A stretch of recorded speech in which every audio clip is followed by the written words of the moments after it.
And may we have quiet, please? I have a few announcements before we get underway. There is a new count on the main motion in Article 20. It's 211 instead of 210 in favor, 3 opposed, and 6 abstentions. I've been asked by the principal petitioners of a couple of articles to move them around, and the first one is Article 15. The petitioner would like to move that so that it is dealt with as the first item of business at the 4th session. I'm afraid we are doomed for a 4th session, at least. The 4th session is presently scheduled for Thursday, December 5, but that will, of course, depend upon what you adjourn to at the end of this session. In any case, the motion is to move Article 15 so that it's heard as the first item of business at the 4th session. Is there a second? All those in favor, please say aye. Those opposed, no. Thank you. Motion carries. Secondly, the sponsor of Article 18 relating to essentially small lodging, Airbnb type lodging, to the second thing in the 4th session, as the second item of business in the 4th session. If it is not heard this evening, and there's some strong likelihood that we will not get to as far as Article 18 this evening. So the petitioner would like to move Article 18 so that it's the second item of business at the 4th session. Is there a second? Second. All those in favor, please say aye. Aye. Those opposed, no. Motion carries. I want to say a couple of words about signs and oversized badges. Of course, relating to the little tempests we had last evening. The rule about signs and large political badges is essentially one that relates to decorum in town meeting. And it's one that's been on the books for many, many years before I became moderator. And I have, of course, continued that policy. It is there are objections to it on First Amendment grounds, and I fully acknowledge that.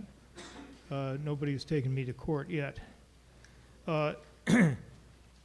If you continue to wear a large-size badge, even though I've asked you to not to, there's no penalty for this, and I probably overstepped my authority by not permitting a couple of speakers to come to the microphone until they'd taken off those badges last night.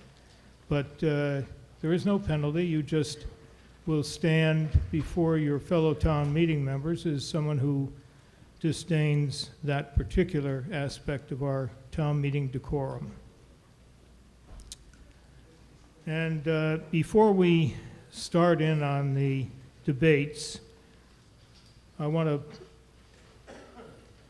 just say a few words about the conduct that I expect of speakers. I have to say that in our first 2 sessions, our speakers have been pretty well behaved, and I have not had to admonish anybody in the middle of a speech, thank goodness. So keep in mind that we do not engage in personalities. We have a history and rules about civility in our town meeting.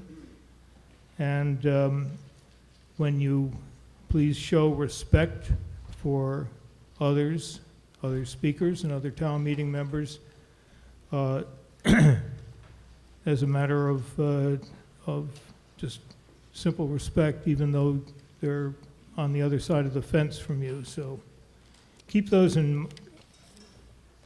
in mind when you are up at the microphone, and keep me from having to try to discipline you.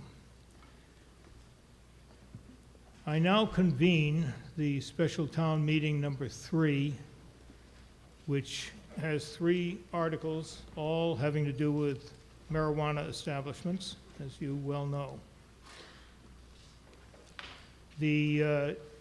What I suggest you do is use as your guide as we go through the debates, and certainly when it comes to a vote, page 12 of the rose-colored supplement, which has all 3 motions, and the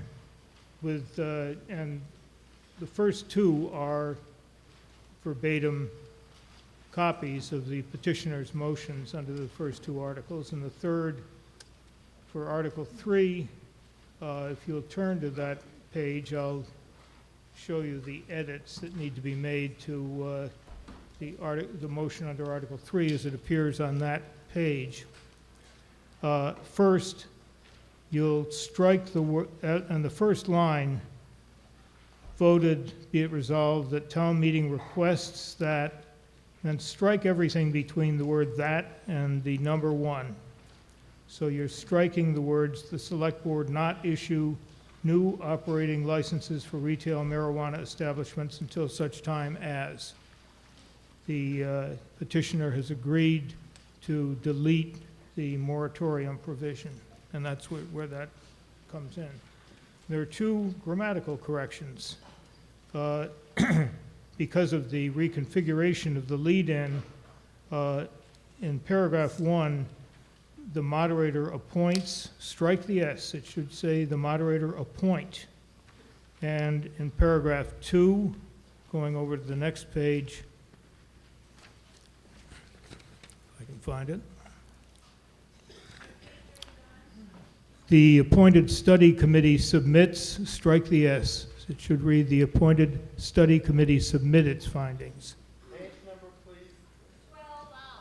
Page 12 of the rose-colored supplement.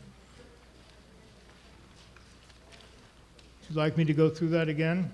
Yes. Okay. Please turn to page 12 of the rose-colored supplement, which has 3 motions on it. The first 2 are verbatim petitioner motions. The third needs some editing in order to that be your sole reference while we go through the debate and vote. So where it says Article 3 at the bottom of page 12 of the rose-colored supplement, voted that the town, be it resolved that town meeting requests that, strike everything between the word that and paragraph 1. So you're striking the words, the select board not issue new operating licenses for retail marijuana establishments until such time. And then the 2 verbs, appoint and paragraph 1 and submit in paragraph 2 should be singular, not plural. Okay, the motions, we are having a single debate on all 3 motions, all 3 articles. And the motions, I'm going to refer to the rose-colored supplement. The first motion under Article 1, all of these motions are moved by Mr. Warren, seconded by Mr. Salzman.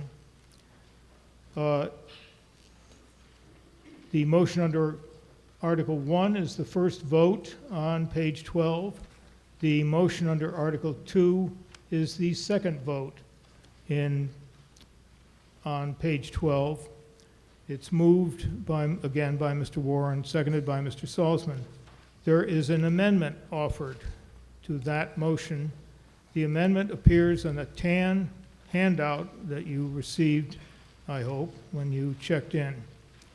It's to add the words, and further provided that the marijuana retailer must provide the customer with the option to schedule an appointment anonymously.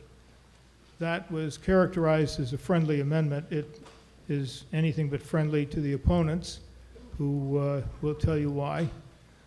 That's moved by Mr. Richmond and seconded by Mr. Warren.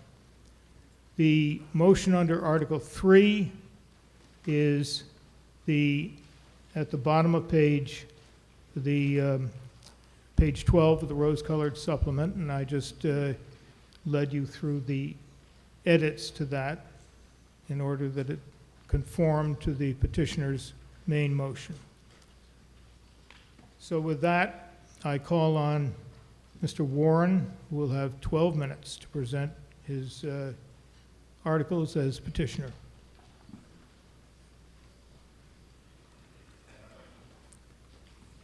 Two fingers, I was told.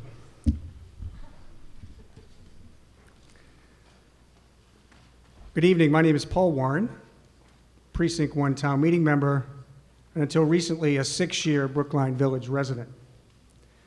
I'd like to thank many residents, the Select Board, Advisory Committee, and many others who have spent countless hours working to bring this warrant to the floor of your town meeting. The cannabis articles before you were born out of the overwhelming resident testimony given at Mehta's community meeting in September. Although that meeting was not recorded, there have been many public hearings where hundreds of residents have given similar testimony.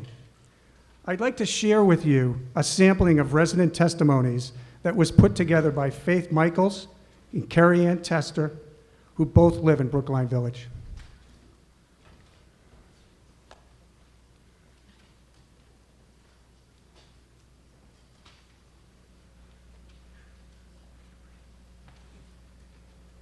First, let's talk about the nuisance issues that Mehta's gigantic adult use has created. It's really why we're here. It's what these people behind me are here for.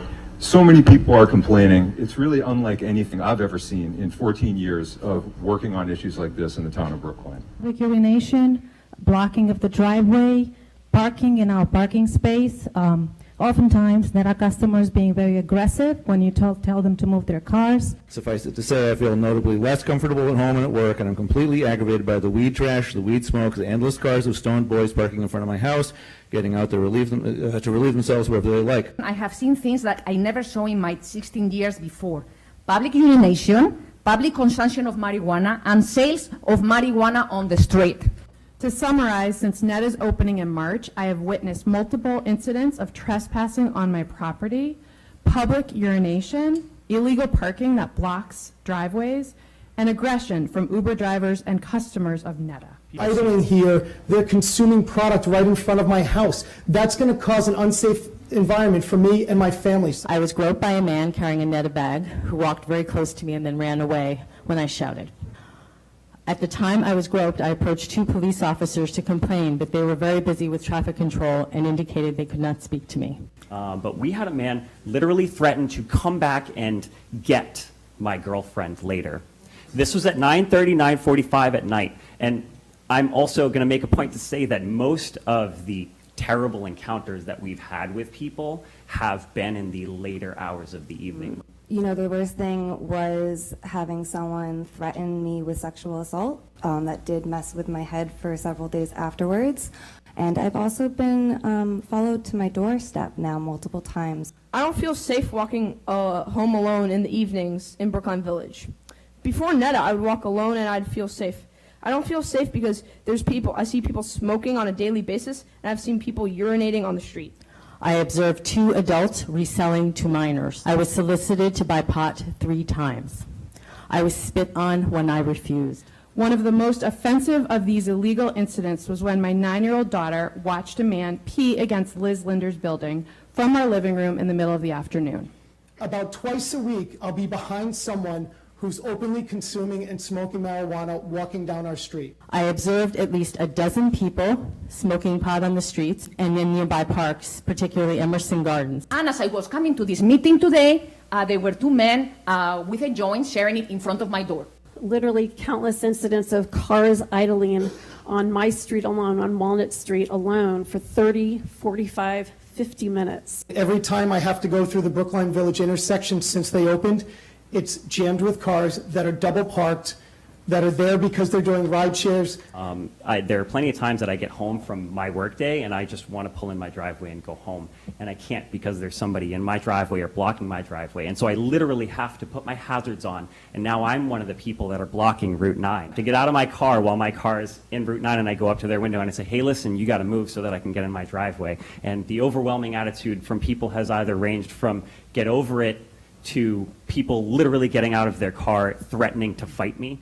Where I dined that evening, the owner said to me that she has to kick out inebriated folks, and families do not want to eat in her restaurant as much as they used to, and she's lost revenue. We live on this street 24 hours a day, 7 days a week. I've lived there for 14 years. I've never seen this stuff before. Now, after 7 months, it's regular occurrences. We set our cannabis bylaws long before any retail cannabis shop opened in Massachusetts. We now know what a retail cannabis shop in Brookline looks like. It is a $75.2 million business that sees an average of 3,600 customers a day and the largest retail cannabis shop in the country. For context, the average Home Depot sees 1,900 customers per day. By any and all measures, our first retail cannabis shop is much bigger than anyone had ever expected. Warrant Articles 1 and 2 seek to make modest, incremental changes for 2 years until we can determine the impact that the new shops in Boston and surrounding communities may have on Brookline's cannabis industry. Warrant Article 1 moves back the closing time, which still allows the business to thrive during the day and early evening while giving the nighttime back to the residents. The 8 p.m. closing time is consistent with other shops in the region. Warrant Article 2 requires that operators use appointments to avoid nuisance conditions in surrounding neighborhoods, including, among other things, excessive vehicle traffic, excessive idling, queuing of vehicles, and the obstructing of public and private ways. We anticipate that the operators will work with the Select Board to set the number of appointments equal to the operator's capacity to process customers. This, in turn, will eliminate queuing and greatly reduce nuisance conditions associated with that congestion. This is exactly what Newton has done with Garden Remedies. Warrant Article 3 is a resolution that requests that a moderators committee be appointed to review our cannabis bylaws against state and national best practices and to report back its findings and recommendations by November 1st, 2020. I would now like to prepare you for the onslaught of objections that you're about to hear. First, you may hear that Article 1 is not needed since the Select Board voted to reduce Mehta's hours. This is not true. The fact is that both Mehta and Sanctuary, in their efforts to reduce hours, have asked for a 6-month review to revisit this decision. We need to lock these hours into our bylaws for 2 years to allow time to learn if the opening of Boston shops help our situation. 6 months is not enough. You will hear that Mehta's lines are down because the changes that Mehta has made. This is not fully true. Since the vape ban, there has been a shortage of flower, and the 2 testing labs in Massachusetts have become a bottleneck. In an October 2nd Boston Globe article, Mehta confirmed that their product was being delayed due to the state's backlog. And on November 4th, I made a purchase at Mehta at 10:37 a.m., and the service associate stated that they had no flower available for Saturday for sale.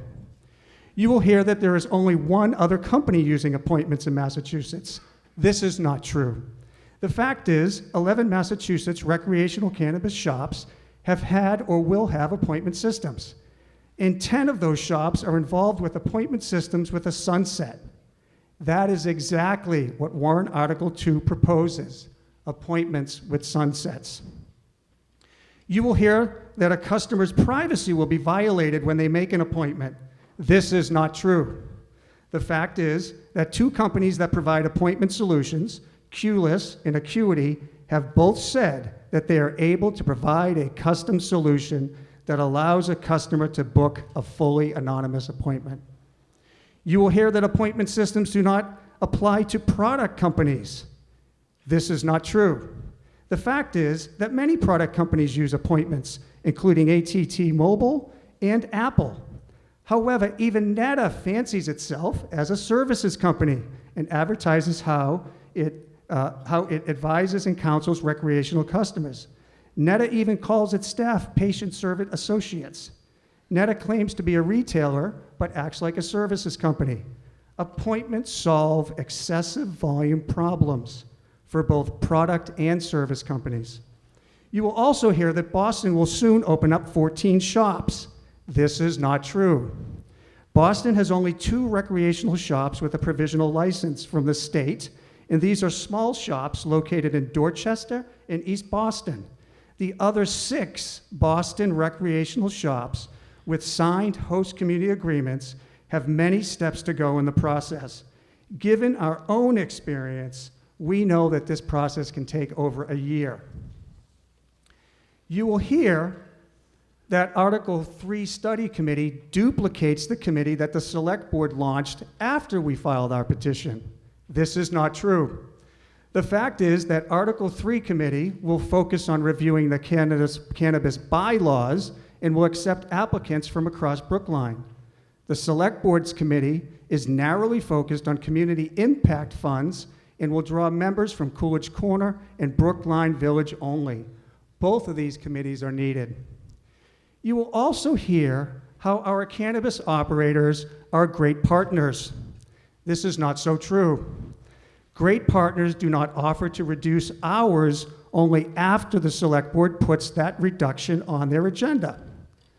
Great partners don't disparage caring and concerned citizens when they raise quality of life issues and concerns.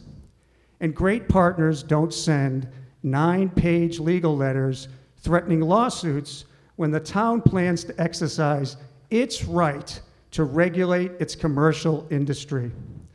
And finally, you will hear how retail cannabis is great for all other businesses. This is not true. I'd like to share with you the perspective of a few business owners near Mehta.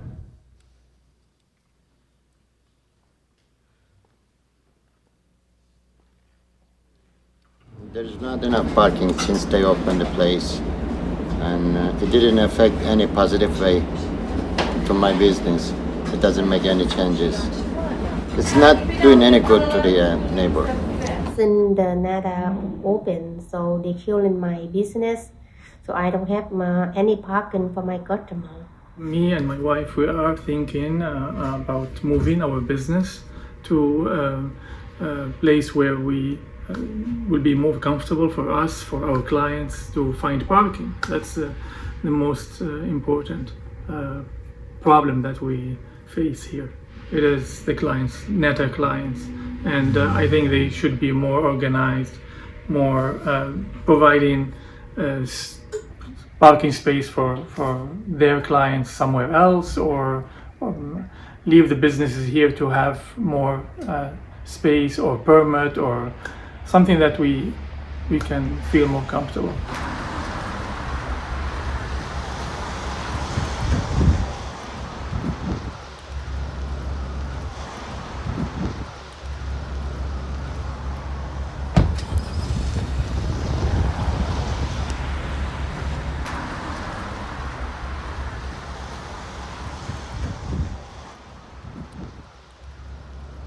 Please vote positive action on Article 1, positive action on Article 2, the Richmond Amendment, and positive action on Article 3. Thank you. Thank you. Ms. Pelkey, Sam Levine, and Neil Gordon.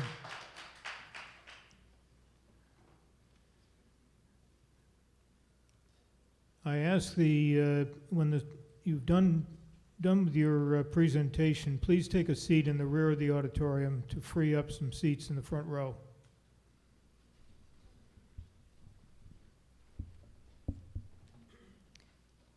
Good evening. I'm Linda Olson-Pelkey, a town meeting member from Precinct 2. In 2016, nearly 80% of Brookline's eligible voters went to the polls. That's almost 30,000 people. 60% of those said yes. We want recreational marijuana to be sold here and regulated like alcohol. They gave us a mandate, and regardless of your personal opinion, as public servants, we are obligated to respect the will of the voters. Why did we legalize?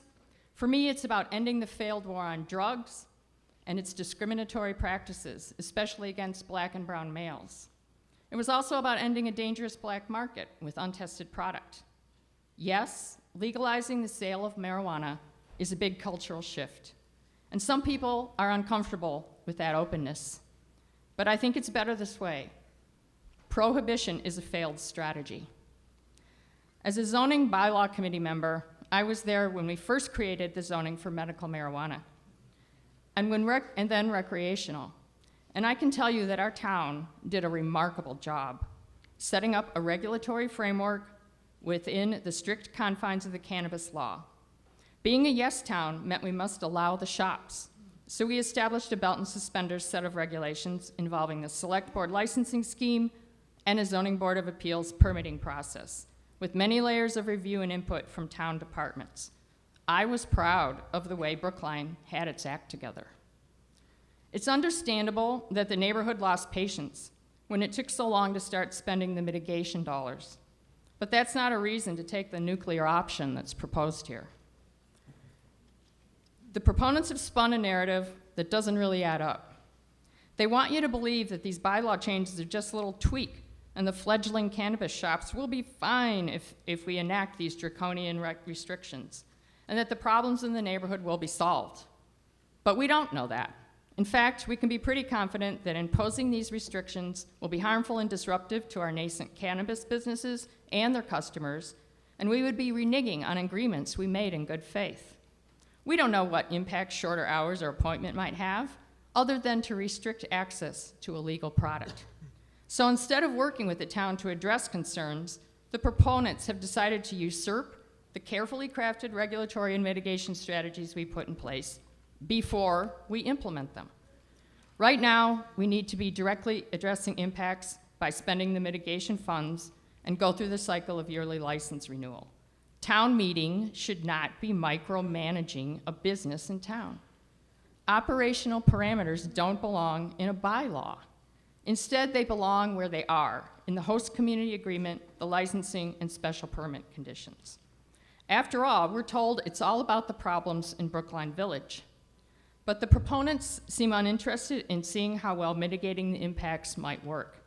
In their full-page tab letter, they say, no magical combination of Mehta-sponsored trash bins or heavy police presence will solve the problem. Really? This is a deeply cynical attitude and tells me that there's a hidden agenda here.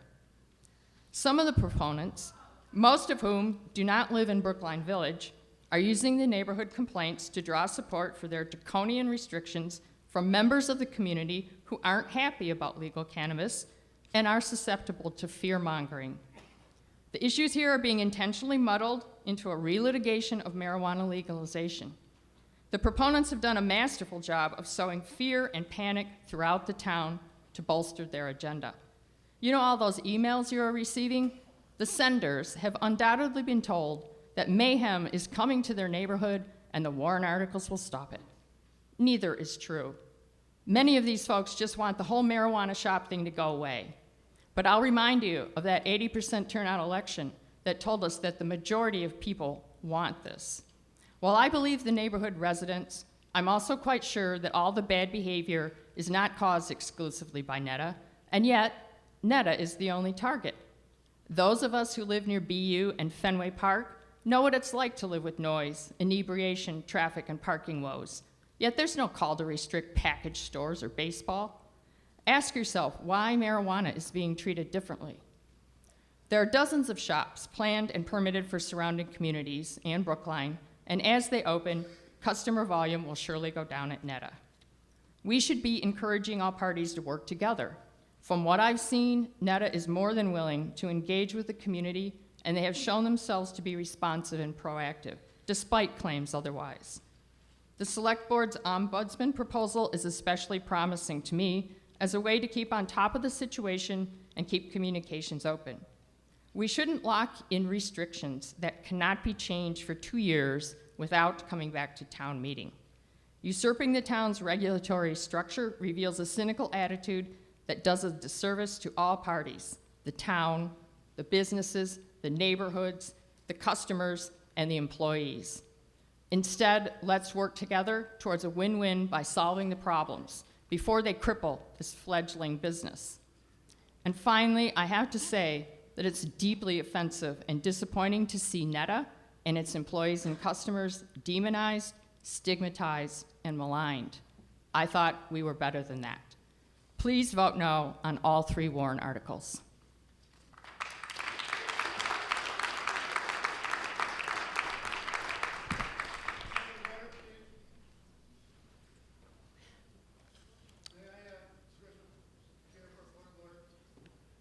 What's your point of order?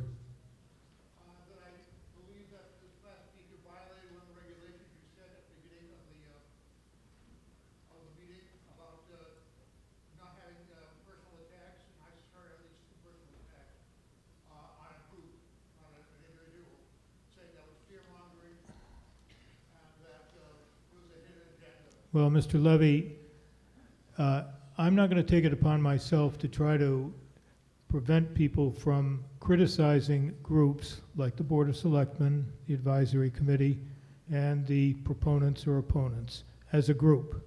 I will certainly not tolerate personalities. Thank you for your point of order. Mr. Levine? Hi, my name is Sam Levine. My wife and I have lived at 15 White Place for over 25 years. That's the 3rd house on the right, around the corner from Mehta. I would like to let you know that in my opinion and in my experience, that the impacts of Mehta on my street have been exaggerated. There is no urgent crisis on White Place. The D line runs immediately behind White Place, and just past that is busy Route 9, with tens of thousands of cars per day. There are several large construction projects in the neighborhood. My point is that Brookline Village is a busy and growing area, not a country lane. A small number of neighbors have seen issues. Personally, I've seen 1 piece of Mehta litter, no public consumption, no public urination, many incidents of inconsiderate parking, even for Boston. One thing I have not seen is much enforcement activity. Any issues should be resolved with enforcement using the $860,000 in community impact funds paid to the town by Mehta. People who urinate in public should be arrested. People who consume marijuana in public should be fined. People who violate parking, standing, and traffic rules should be ticketed. It won't take long for people to get the message and for any nuisance behavior to disappear completely. I have been motivated to write this letter because I feel that most of the opposition to Mehta consists of people who do not live in the neighborhood, exaggerating the impact on our street. When I recently made brief comments at a select board meeting, I was accused on an email list of openly lying about not seeing any impacts of Mehta operations. In the face of such an aggressive response, I'm not surprised that more neighbors aren't willing to step forward publicly to say that they haven't seen an impact, although many have told me privately that they agree with me. Please note that I am not being compensated by Mehta in any way.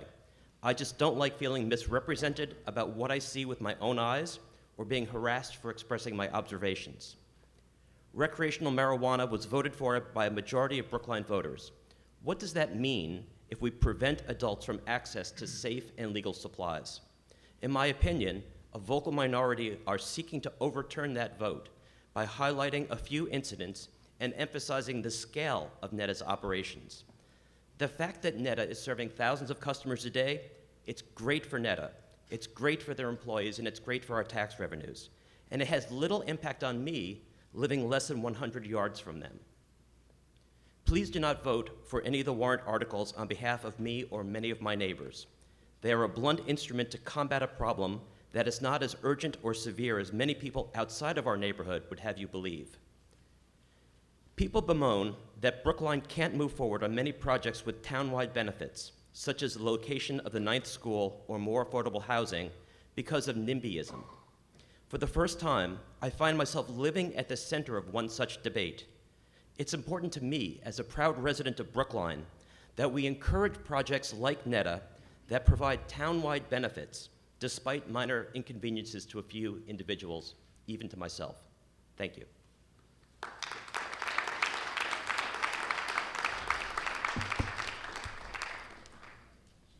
Neil Gordon, Precinct 1 Town Meeting Member and a dissenting member of the Advisory Committee. I'm also a Vietnam veteran. In a tab letter, a Brookline resident compared marijuana dispensaries to casinos, writing, "They draw their consumers from a diverse geographic area with little in common with the locals. think about those words. At a public hearing, those who were there heard a Netta employee with less in common, a fellow veteran who spoke from his very soul of the after effects of his service in Iraq, of lost friends, and how legal marijuana helps him. He's not the only person with less in common. Different war, different time and place, different level of post-traumatic stress. Let me just say, me too. I don't have time to explain why appointment only and medical won't work for those who have less in common with many in this room. A number of us are speaking in opposition to the proposed bylaws. Make no mistake, we take our neighbors' concerns seriously. We also take seriously the impact of doing more than we must to solve the problem, because the cost of doing too much falls on those neighbors too, including those least able to afford it. Petitioners have said their proposals will cut the town's sales tax revenue by about $250,000, about 3 teachers' worth. Netta's calculation's a lot higher than that, which doesn't surprise me. The reality is, with little doubt, somewhere in between. So let me put this into context.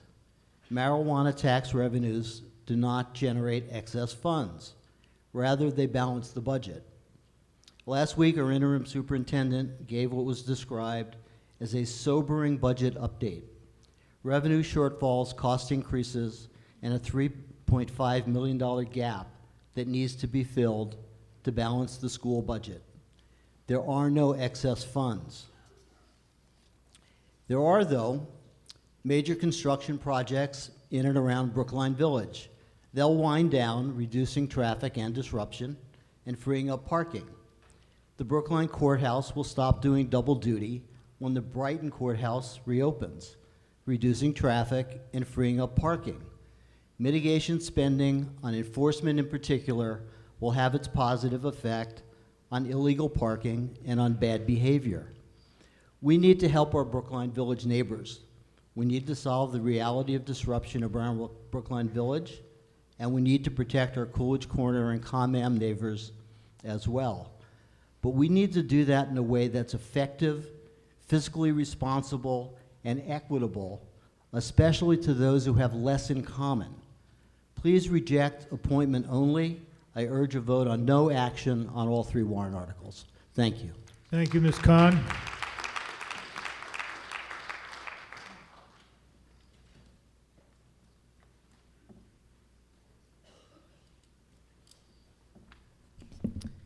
Hello, Janice Khan, town meeting member from Precinct 15, speaking for the advisory committee.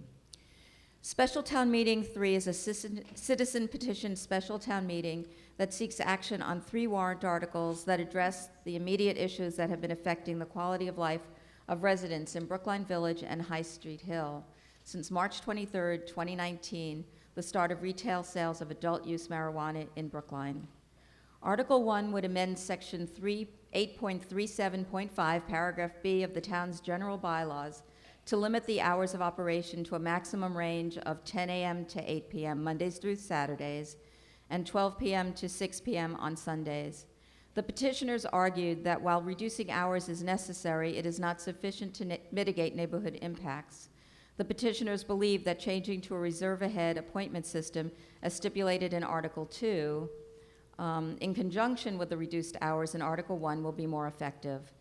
Article 2 would add a new subsection 18 to Section 8.37.5, Paragraph B of the town's general bylaws to require that marijuana retailers operate on a reserve-ahead, pickup, and appointment-only basis. The advisory committee added language to clarify that reserve-ahead purchases require confirmation of a time or times for pickup. Articles 1 and 2 do not apply to the sale of medical marijuana or to delivery-only sales. The changes to the general bylaws in warrant Articles 1 and 2 would affect all marijuana retailers in Brookline currently in operation and those opening in the next 2.5 years. Importantly, both changes to the general bylaws would sunset on June 1st, 2022. The hope is that by then, more retail marijuana businesses will have opened in the greater Boston area and in Brookline, and that the volume of business experienced at each site would have evened out and have less of an impact on surrounding residential neighborhoods. Article 3 is a resolution that asks for a study committee to be appointed by the moderator to assess Brookline's bylaws and policies regulating the operation of these businesses, and further that the committee report its findings to the Select Board no later than March 1st, 2021. The advisory committee and the petitioners now agree on language removing the moratorium, and that a November 1st, 2020 reporting date is sufficient time for the committee to do its work. The advisory committee therefore recommends the following. By a vote of 24 to 1 to 1, it recommends favorable action on amended Article 1 with a sunset clause of June 1st, 2022. By a vote of 17-7 to favorable action on the amended article with a sunset clause of June 1st, 2022. And by a vote of 7 to 3, it recommends favorable action on amended Article 3 with a reporting date of November 1st. And here are some bullet points from the longer 12-page report in your combined reports that I hope you will take a chance, some time to look at. When the town's planning department was drafting its regulations following the legalization of marijuana in Massachusetts, it anticipated a scenario of long lines outside the businesses, in their words, disrupting the vibrancy of our sidewalks and commercial areas. It strongly recommended a queue system inside the building. And the zoning bylaw that it created allowed for 5,000 square feet for retail marijuana establishments, much larger than similar businesses, to enable the inside queuing. Mehta's licensing conditions state that the queuing be inside the building, which is actually 10,000 square feet. And Sanctuary in Coolidge Corner, who is paying attention to this debate, is preparing to have inside queuing. Mehta's host community agreement contains language from the town's bylaws regulating marijuana retail operations with regard to nuisance conditions, and states, quote, that the establishment's hours shall not be a detriment to the surrounding area. Given the town's carefully crafted regulations and the HCA that was negotiated, Brookline Village residents thought they knew what to expect in their neighborhood. But when Mehta opened its doors for the first time on March 23rd, what happened was unexpected. The White Place neighborhood, High Street Hill neighborhood, and other areas of Brookline experienced many of the identified negative impacts from the long hours of operation, longer than any other commercial business in the area, and the close to 3,600 customers who arrived each day. The citizen petition that initiated this special town meeting had 877 signatures, far exceeding the statutory requirement of 200 signatures, or 10% of the residents, whichever is less. Well over 100 residents attended the advisory committee's nearly 5-hour public hearing held in Town Hall on October 28th, and we have received over 200 letters from members of the public, primarily from the Brookline Village, High Street Hill, and Coolidge Corner neighborhoods, the overwhelming majority of which expressed support for the warrant articles to be voted on this evening. What we heard were residents, nearly all of whom supported having Mehta in their community, who were looking for a pathway to a peaceful coexistence between a major impact business and a residential family neighborhood. The Select Board, through their licensing authority, could have addressed the neighborhood concerns, particularly about the hours, much earlier. The Select Board did not schedule a hearing with Mehta 90 days after they opened, as specified in the HCA. That meeting happened only a couple of weeks ago, and with Mehta's agreement, the Select Board reduced the hours to the ones proposed in Warrant Article 1, albeit at a much smaller window. The difference is that the passage of Warrant Article 1 would codify them, at least temporarily, for all marijuana retail businesses. The advisory committee recommends favorable action on Warrant Article 1. Mehta has worked with neighbors on signage to discourage parking on neighboring streets and has urged the town to use the 3% impact fees that Mehta contributes to the town to hire more police officers and other personnel to address concerns. Those impact fees will continue through 2022, and then they will terminate. The advisory committee listened thoughtfully to both the residents' concerns and Mehta's efforts to provide their products to their customers while trying to address those concerns. We recognize that marijuana is legal in Massachusetts, and a majority of the voters in Brookline voted for legalization.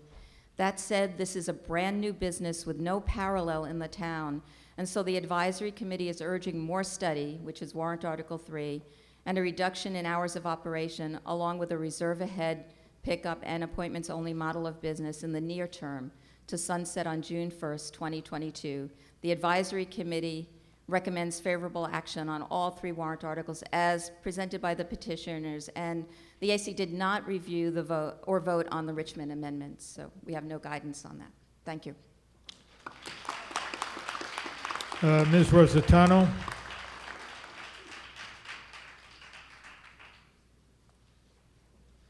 Good evening. My name is Amanda Rosatano. I'm the president of Mehta. Some of you may know me from my years serving this community as staff director to Representative Frank Smizek.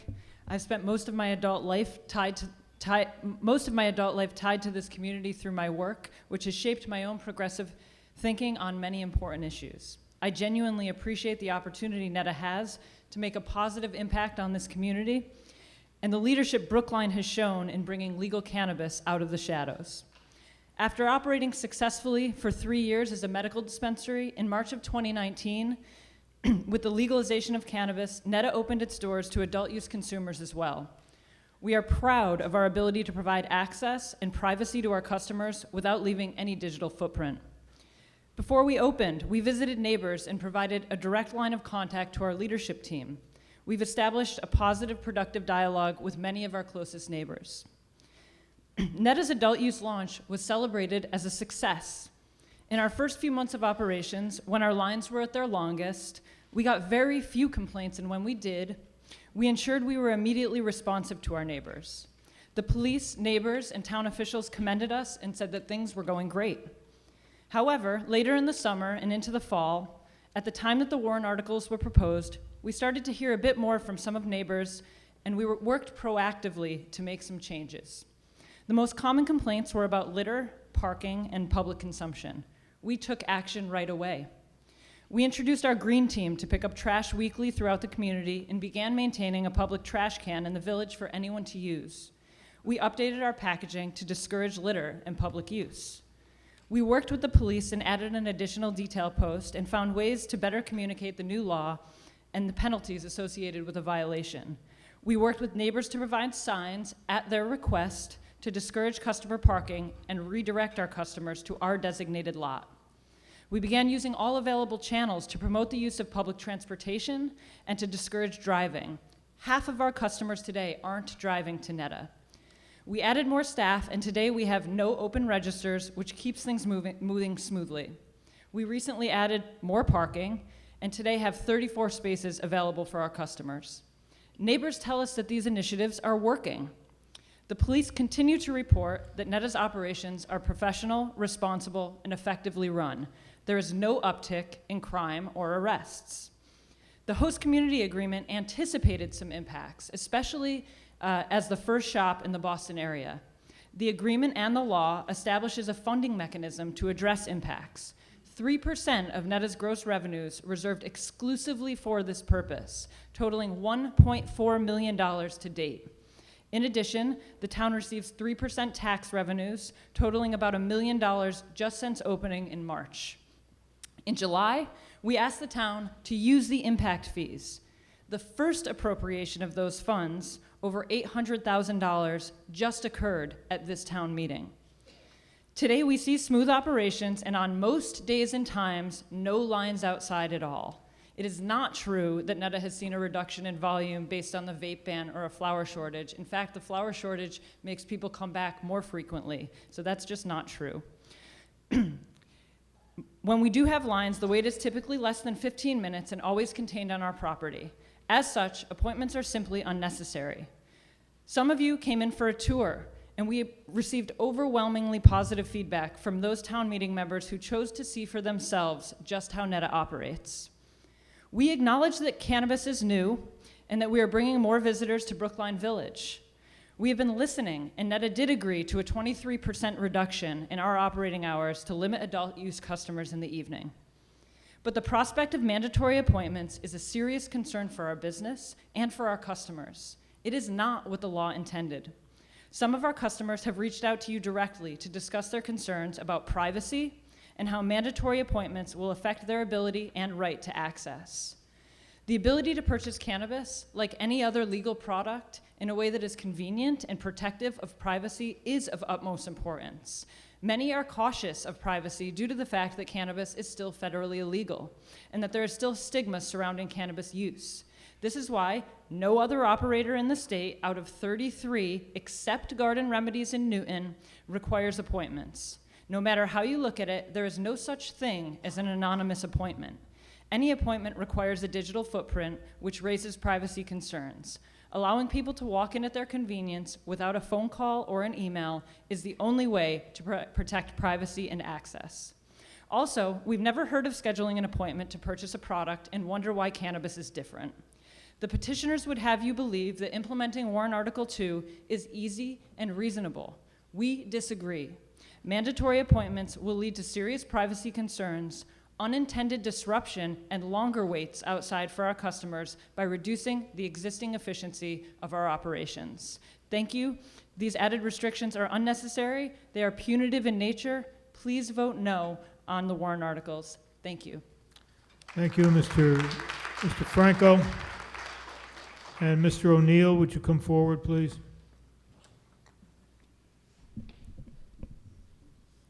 Thank you, Mr. Moderator. Ben Franco for a majority of the Select Board.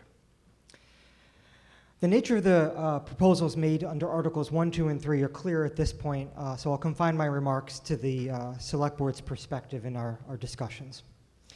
Regardless of whether Articles 1 and 2 pass, I expect the Select Board to discuss reducing the operating hours of Brookline's 2 licensed marijuana retailers and implementing an appointment-only model when the board takes up renewal of the existing marijuana retail licenses in December. In fact, both of the town's licensed dispensaries have agreed to adopt the articles proposed under Article 1, and there is consensus that the hours need to be shortened on the Select Board, and strong evidence that the goals of Article 1 will be achieved even without its passage. As an aside, as you heard last week, the board reduced NETA's operating hours for the remainder of 2019 to be in line with the proposal made under Article 1. There's also great interest among members of the Select Board in moving toward an appointment-only model. The board and this body have heard concerns about the loss of customer anonymity and privacy should an appointment-only model be adopted. While the Select Board does not wish to mandate a system that unnecessarily forces the collection of customer information, it observed that no guarantee of customer anonymity exists today, and the board is confident that if licensed retailers wish to eliminate the collection and retention of identifying information under an appointment-only model, the retailers will be able to arrive at a satisfactory solution. While the board is recommending favorable action on Articles 1 and 2, a majority is concerned about the precedent passage of these articles would set. This majority of the board believes town meeting is an inadvisable forum through which to conduct licensing and to debate licensing conditions. Among other concerns that was the certainty that comes with setting license conditions by bylaw comes at the expense of flexibility and nimbleness in addressing problems and concerns that will arise from a retail landscape that is sure to change over the next few months and years. Regarding Article 3, the majority of the board finds value in re-examining the town's marijuana rules now that Brookline has experience with the sale of marijuana. Rather than creating a moderators committee to carry out this review, as both the petitioners and advisory committee suggest, a majority of the board members thought a more thorough and expedient review could be carried out by the licensing review committee. The LRC has subject matter expertise in the town's marijuana rules and already exists, eliminating the need to recruit and convene a new body. I will close by saying the board acknowledges the testimony of all those who have come forward in recent weeks to speak about the impact of marijuana and marijuana retail operations on their lives, positive and negative, and thanks members of the community for sharing their stories. Individual members of the board have apologized that residents felt it necessary to appeal to town meeting for effective management of a licensed retailer because they perceived the select board as unresponsive. And several members of the board have apologized to impacted residents, expressing a belief that the board has been slow to act. The last few months are behind us. The board is now poised to be more assertive and to act. The board, by a vote of 3-2, supports a vote of favorable action on the motions offered by the advisory committee and the petitioners under Articles 1 and 2, and by a vote of 4-1, the board supports referral of the subject matter of Article 3 to the Licensing Review Committee. you proposing an amendment of Article 3, the motion under Article 3? Because I haven't got that in front of me. I believe the Select Board's voted recommendation was referral to the license.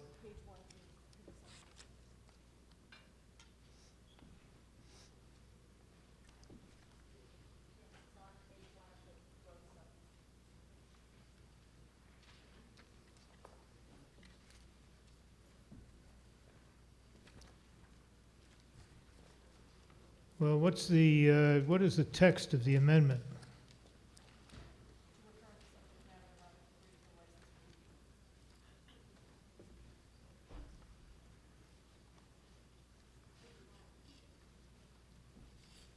To the Licensing Review Committee? Okay, Mr. O'Neill.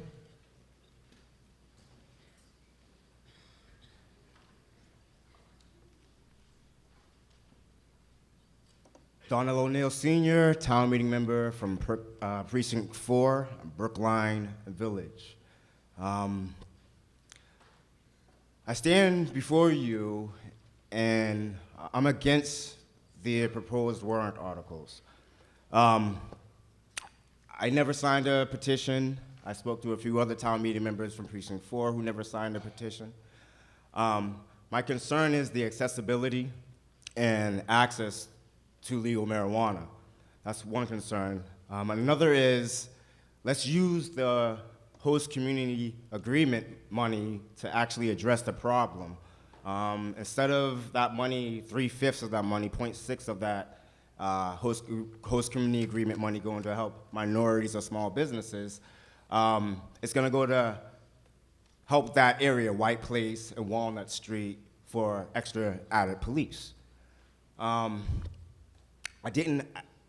haven't heard any complaints, until I spoke to Paul, I spoke to the petitioner a few months ago about it. I haven't seen anything, and I walk down White Place all the time. Yesterday, before I came to town meeting, I spoke to a gentleman walking his dogs on White Place, and I asked him, what concerns do you have about Mehta? And he says, you know what? I don't have any concerns about Mehta. What I do have is a concern about the murder on Amory Field. He goes, that's my concern. That's a real concern.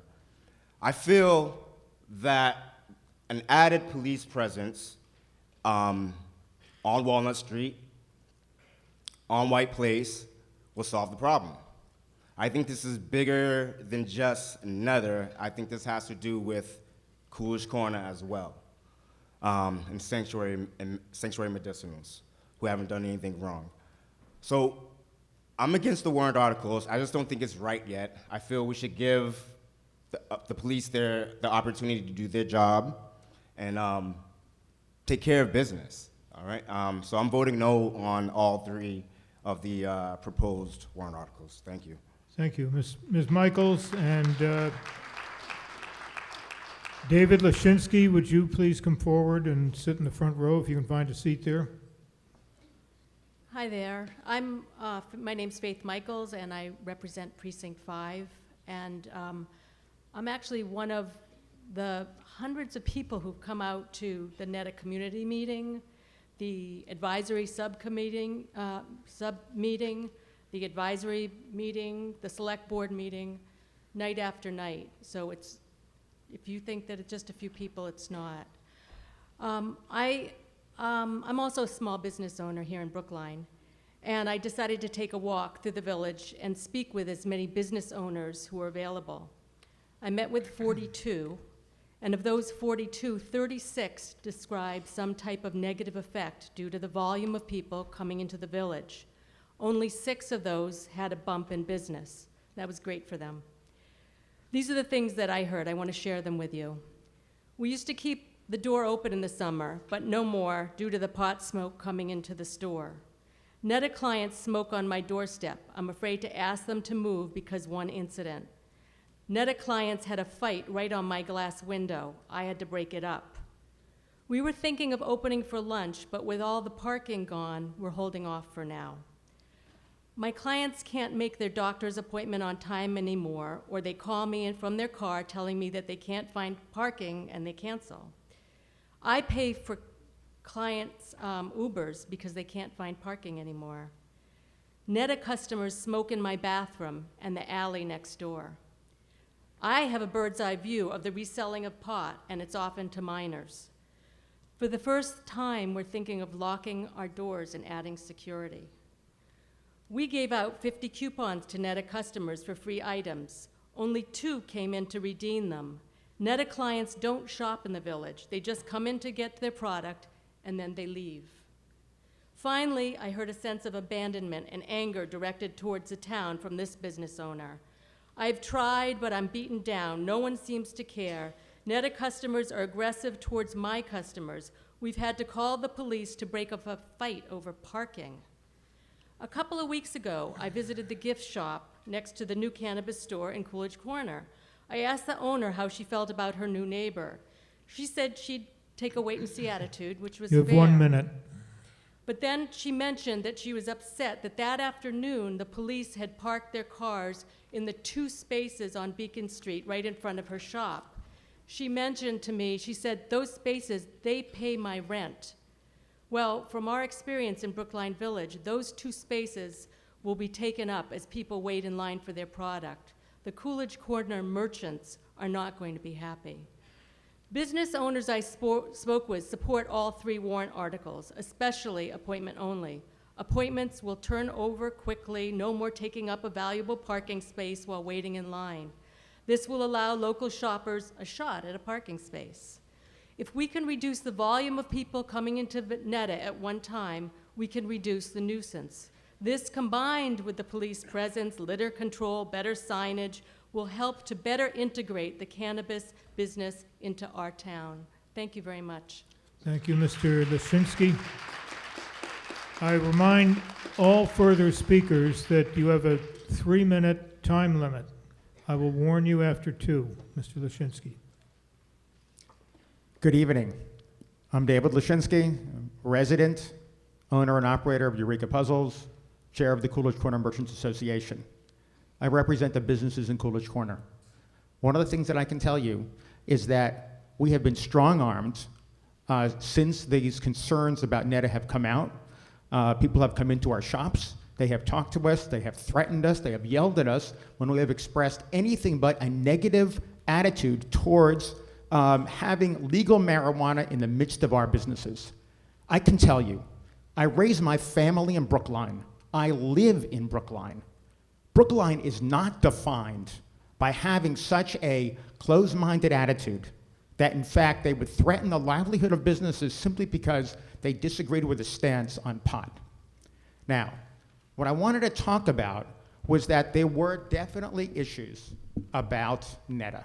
There were certainly not about Netta, but about the explosion of demand that no one anticipated.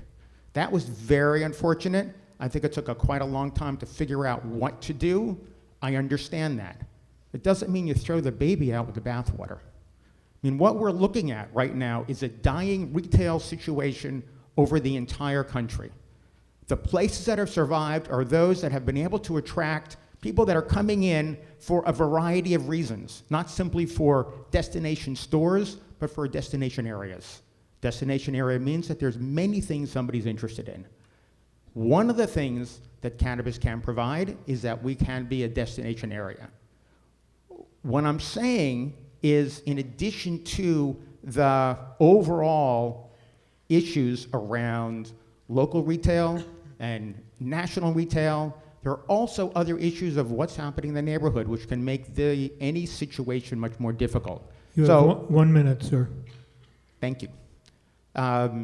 So it is hard to tease out some of the problems that people were experiencing in Netta with all of the construction, with the closing of the courthouse, with other demands on parking in those particular streets. I urge you to please vote no on these warrant articles. Please do not try to manage how individual businesses have to operate. We don't do that when the Booksmith has lines outside their street to hear an author. We don't do that when the Coolidge Corner Theater has lines going throughout the entire parking lot for the Jewish Film Festival. We didn't do it for Trader Joe's. So please, vote no on these articles and let the selectmen work out a different process for making sure that businesses provide the kind of environment we want and not use town meeting as a cudgel. Thank you. Thank you. Ms. Silbaugh and Ms. Vanderzeel, would you please come forward? Kate Silbaugh, Town Meeting Member, Precinct 1, and I want to thank the Select Board and the AC for endorsing the warrant articles. Given the sort of dire representation as if these businesses are closing, you might wonder why do so many 11 Massachusetts cannabis retailers use or are going to use or have used appointment systems with a sunset. 2 research faculty in operations studying appointment systems from the business schools at BC and BU have offered expert advice through this process. They, the experts, represent that they know of no evidence in their extensive research that supports Mehta's claim that appointments lower customer volume. Here's why appointments do not reduce volume. When a line forms, it's because the capacity to serve people is maxed out. Appointment systems instead are a just-in-time method of avoiding waiting. They eliminate queues. Why does eliminating queues help to create a happier climate? According to the experts, negative externalities, including issues of parking, traffic, and idling, are a byproduct of waiting. Public use and public urination can also be a byproduct of waiting. Customers may also find lines and traffic frustrating, which may explain the many confrontations with neighbors reported at the hearings. In Coolidge Corner and on Comm Ave, the operators have no parking lots for outdoor queuing, and when there is a line indoors, there are more cars in the neighborhood than we need to keep the cash registers busy. Appointments mean parking spaces turn over for use by other people and businesses. Without a line, Mehta could open its parking lot to cars. Spaces, you would not need as many spaces with customers arriving just in time, so they are more likely to park or be able to park closer to Mehta rather than in the neighborhoods. If customers aren't parking in the neighborhoods, they also aren't littering, smoking, or peeing in the neighborhoods. No line, no waiting, fewer problems. You have 1 minute. I want to turn quickly to warrant Article 3. The Select Board's creating a different committee charged with consulting on distribution of community impact funds only. We're trying to do is to look at the bylaws. As one example, we've had no equity applicants or operators, unlike Boston, likely because our relatively huge square footage allowance in the bylaws is an invitation to larger corporate operations. Indeed, our first operator has 30 cash registers, our second will have 18, and by comparison, Garden Remedies and Newton has 5. For some, the racial injustice around cannabis was the reason they supported its legalization, and so the town's failure to cultivate applicants from communities of color demands study to create a happier and more just and equitable integration of cannabis operations into the town. In conclusion, unlike PACs, I endorse warrant Article 29, which is the first serious effort to address the equity purposes behind this town's invitation to commercial cannabis operators. We shouldn't be endorsing the heavy policing solution that we are hearing tonight. I urge you to vote favorable action on all 3 warrant articles. Ms. Vanderzeel and Mr. Saltzman, would you come forward, please? Kaya Vanderzeel, Town Meeting Member from Precinct 15. I hope I'm speaking loudly enough tonight. Yes? Okay, good, thank you. I'm speaking, of course, in opposition to the 3 warrant articles under this special town meeting number 3. I did sign the petition to get these warrant articles before us tonight. I was responding to the distress that I was hearing from the neighbors. I'm often in Brookline Village. I'm from Precinct 15. I don't live in the neighborhood, but since we have no public transportation, as I often say, I have to drive to the area. I'm there 1 to 3 times a week. I did notice the lines initially, but after I signed this petition, I paid better attention to see if I could see some of these things happening at Mehta. The lines were shorter or non-existent, and I didn't see problems with littering or the other things. That's not to say that I don't believe what people said about this. So I've spoken to some shop owners in the area, and they've related to me some of the same problems, but when I ask them, have you seen this? They say no, but this is what people are telling us. The other thing is I've heard from people like Mr. Levine, who spoke earlier, who lives in the area, whose experience has been very different from what you have heard from the petitioners. They have spoken of feeling the animosity of their neighbors for having the temerity to give expression to their experiences and views which run counter to those of the petitioners. I feel strongly that the reduction of hours should not be enshrined in bylaws, regardless of there being a sunset clause. They should remain under the purview of the Select Board. We all need to understand that NETA hires a very diverse set of employees to serve their diverse clientele. With the currently agreed reduction of hours to a bit over 20%, NETA will need to let some of these people go. The much touted Newton appointment-only facility seems to be working well, but where do you think those whose lives cannot be scheduled go for their adult use cannabis? Most likely, they are coming to Brookline.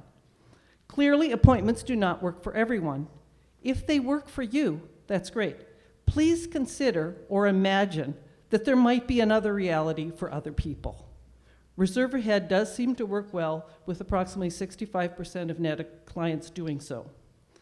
I am glad to see that the moratorium has been lifted.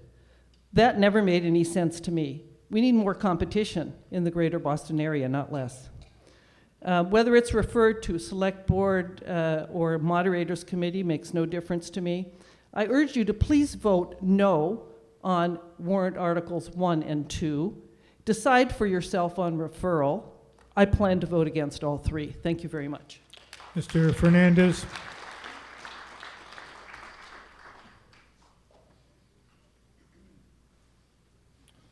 Raul Fernandez, Select Board member. I just wanted to make a clarification regarding something that my fellow Select Board member, Mr. Franco, said, and that was that there was some plan in December for the board to vote for appointment only. That is yet to be decided. This is why we have licensing hearings. That hearing will take place in December. There were recommendations made on these three articles, and obviously appointment only was one of them, but certainly I imagine that my fellow board members will be taking into account the vote that the town meeting will be taking tonight when making decisions in December regarding that licensing hearing. I think it's unwise to make predictions about what future votes may be, and I certainly believe that some of us have had thoughts in our minds about what we might vote on one issue, have heard robust debate, and then made a difference in the way that we were going to vote. And so I just wanted to make that clarification. Nothing has been decided about that. This is why we have licensing hearings. We'll be having a licensing hearing in December. Thank you. Thank you, Mr. Saltzman. And Ms. Cates, will you come forward, please?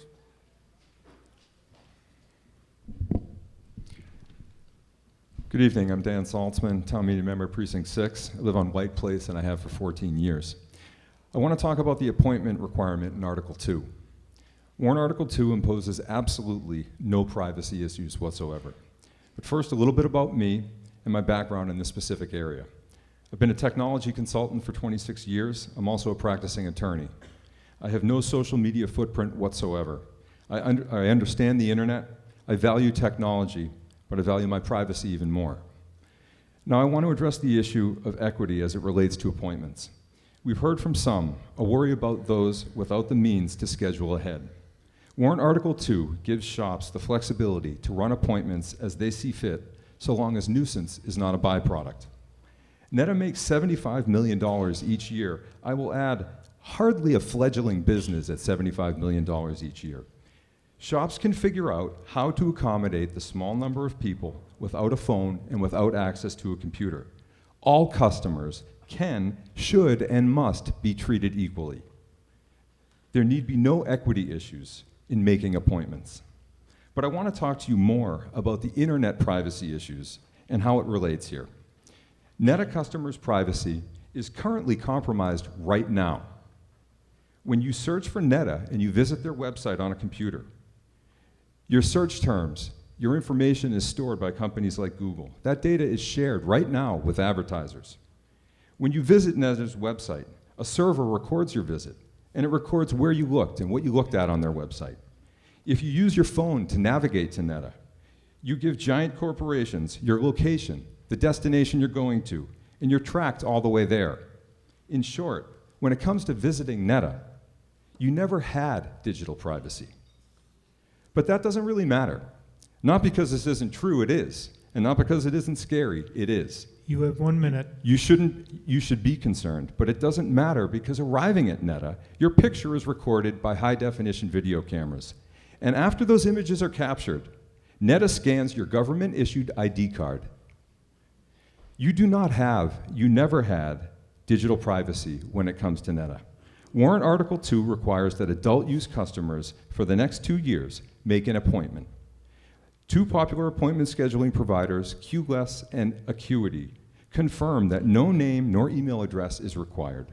No personally identifiable information is necessary. In fact, we successfully made an appointment at Garden Remedies using a dog's name. You don't even need a computer. Take a phone, dial *67, and you can make an appointment anonymously by phone. In conclusion, if privacy is your concern, don't shop at Mehta. But if you do, there are no additional privacy issues in making appointments. I live on White Place. I see the results of Mehta's operations firsthand. If shops can reduce the Please nuisance, conclude, we as can you- peacefully coexist. I am concluding. These articles provide the operators with reasonable and proper parameters to integrate cannabis into our neighborhoods, which we want. Article 2 doesn't introduce any issues. No, Please Mr. support Mr. all 3 articles. Thank you very much. Ms. Cates?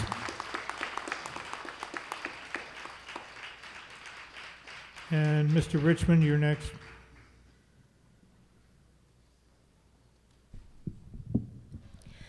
Beth Cates, Town Meeting Member, Precinct 9. I'm going to try and talk fast tonight because I learned my lesson last night. Cannabis is complicated.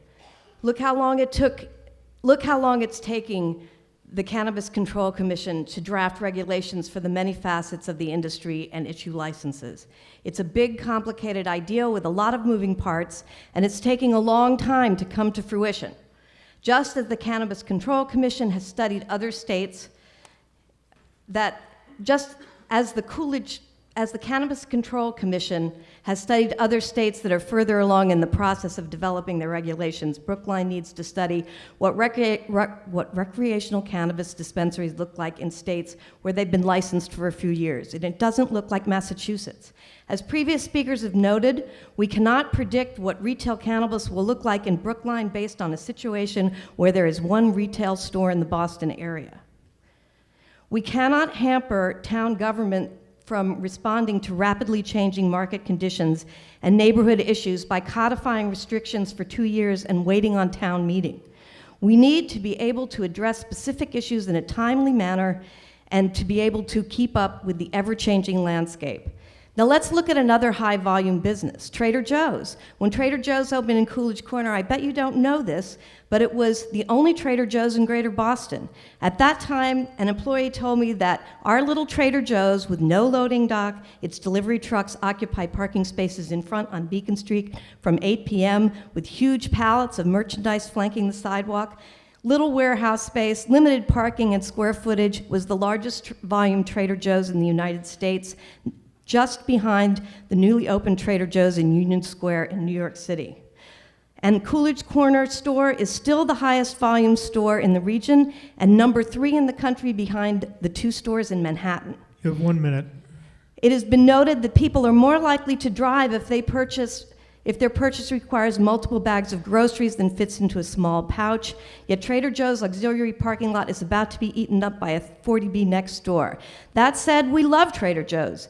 Even when we curse the long lines on Saturday and Sunday and when the shelves are bare by 4 p.m. It's a great benefit to the vibrancy of Coolidge Corner and an essential grocery. So the proposed warrant articles, I'm going to skip to the end, are not likely to eliminate the conditions that they're supposed to address, and they cannot be amended in a timely fashion.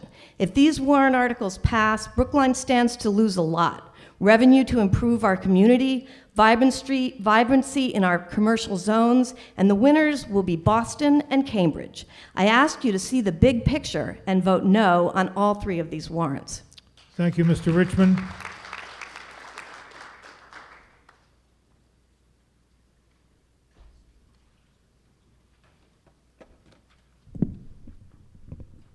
Good evening, Clint Richmond, Precinct 6, where NET is located. I commend the petitioners for accepting this amendment requiring anonymity for appointments, which would be something that we don't have today, which is anonymously scheduled appointments, and hopefully that you can shop and meet with the representative as opposed to pre-ordering and picking up your items. I'd like to speak a little bit on anonymity, which is related to privacy, something of a theme at this town meeting, as we'll see with Warrant Article 25, which I also support. We will not have full legalization of cannabis until we have privacy, which does require anonymity. There should be shopping parity between cannabis and alcohol. You should be able to walk into a retailer without an appointment and shop or purchase without providing any personally identifying information, or even using a computer for that matter. Personally identifying information includes data such as your name, phone number, or email.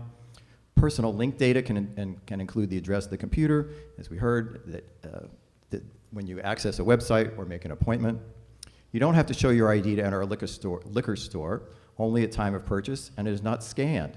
I would prefer that licenses be personally examined, not scanned, as done today at NETA, much like going into a 21+ club and being given a wristband. Until we have this anonymity, we will not make a significant dent in the black market and reduce those extremely serious impacts. We may need support at the state level for better experiences here. We need to work together so that marijuana does not remain only for those who have the privilege and funds to access the legal market. Given that cannabis is illegal at the federal level, cannabis should have even greater protections than alcohol, when in fact the opposite is the case. Instead, for example, people's employment or ability to obtain visas and things of that sort can be jeopardized if information gets out about someone shopping for cannabis in Massachusetts. Cannabis customers... You have one minute. Cannabis customers need to take extra care when shopping. I would recommend leaving your phone at home, walking in without an appointment, and paying with cash. Your visit will still be captured on camera, as we know, but that happens at the liquor store or bank too. So it's not the same as directly providing personally identifying information. While this amendment is necessary, and I urge you vote for it, I would still prefer that walk-ins remain available, and I'll be voting no on the main motion for Article 2. Thank you very much. Thank you, Mr. Rosenthal. And after Mr. Rosenthal, we will have heard 1 hour and 20 minutes of presentations on both sides of the question, and I suggest that if you have questions, you should come to a mic. Thank you, Mr. Moderator. I'm actually surprised that I got reached, and I'm going to work from scribblings here. I'm Marty Rosenthal, Precinct 9, and I'm chair of Brookline PACs, and I hope most of you have gotten a letter from us about this warrant article. We think that it comes down to two big things. One is the spirit of the referendum that legalized marijuana and the real restorative justice for decades and decades of a war on drugs that impacted especially people of color and minorities. And those are the people of color, minorities, and less affluent people. And that is exactly the pool of people that are going to be hurt by this appointment-only model. We're going to have, it's going to exclude people that don't know about it. It's going to exclude people from Boston. And I don't hear the proponents denying that. And I would be eager to hear them give us some evidence that that's not going to be the case. The fact of the matter is, there'll be Brookline people that will know about it. There'll be outsiders that won't. And this dispensary is getting a lot of outsiders because it's the only one in Greater Boston. Well, in Boston, let's call it that. We're surrounded on three sides by Boston. We're hoping soon to have 2 dispensaries on Com Ave.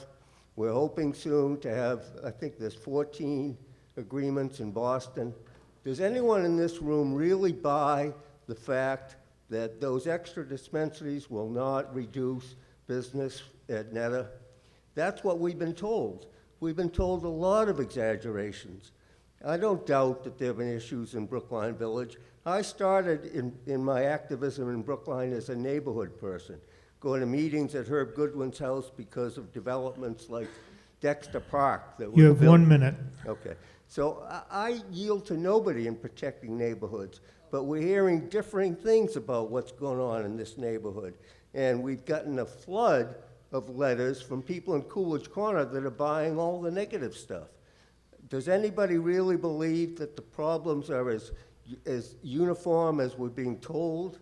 I don't think they are. Does anyone believe the business will not get reduced by appointment only? I don't buy it. We've been told by Ms. Silbaugh there's studies to that effect. I don't buy it. I had a long passage about experts from David Halberstrom's book about the experts that got us into Vietnam. I don't have time to read it because I didn't print it. You don't have time to even say anything else, Mr. Rosenthal. So my concluding remark is please vote against, especially appointment only. It's exclusive, and we're not getting a complete, truthful bill of goods about it. Thank you. Sir. Hello, thank you. My name is Bob Lepson, Precinct 9. This question has to do with medical patients and reduced hours. And I know that theoretically, these warrant articles don't have any impact whatsoever on medical patients. However, if there are reduced hours, say things close at 8 o'clock, will Netta remain open until 9 o'clock, 10 o'clock? Will there be enough business? Will there be access? Will patients have the ability to access Netta at a time that they're able to? Because some patients sometimes can't even get out of their house at a particular time. Just wondering what that impact would look like for medical patients. Ms. Rositano?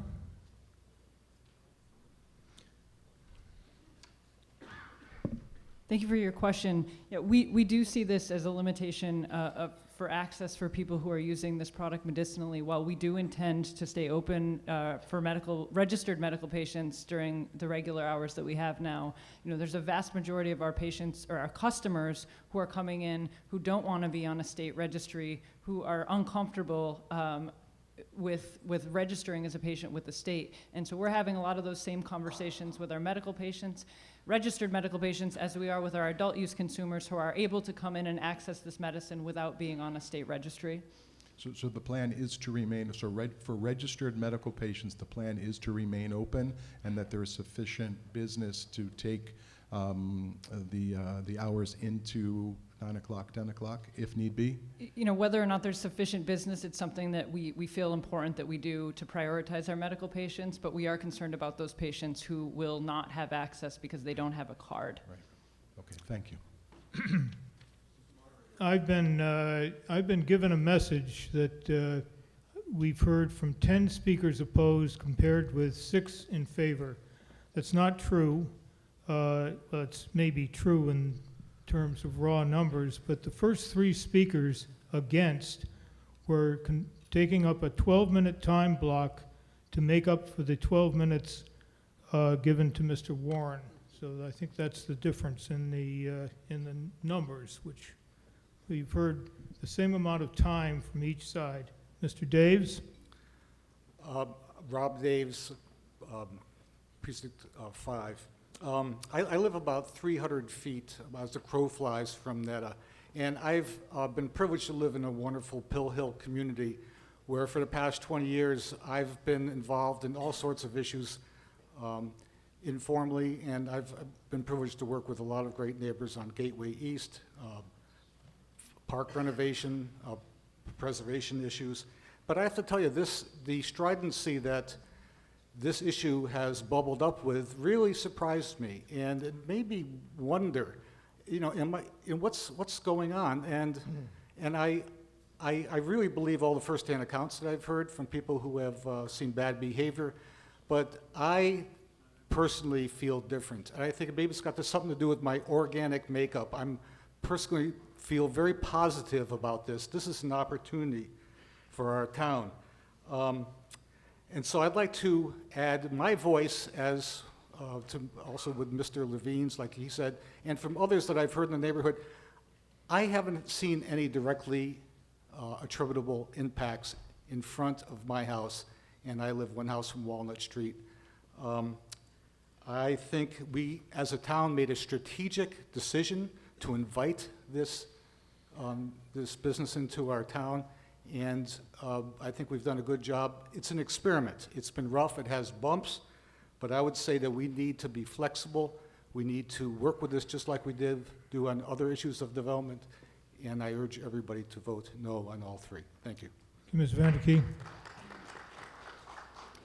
Hello, I'm Judith Vanderkay, town meeting member, Precinct 9, and a library trustee. I'd like to ask some questions, if they're the right people to answer them here tonight, that will bring out some facts that maybe will help us see the big picture. Mehta is not the only driver of visitors to the Brookline Village area. There are a lot of construction projects. I'd like to hear from someone knowledgeable how many projects that there are, how many workers they employ. I've heard anecdotes of public urination by construction workers. Do the construction sites have adequate restroom facilities for their workers? And do they have any parking arrangements for their workers? Is Commissioner Bennett here?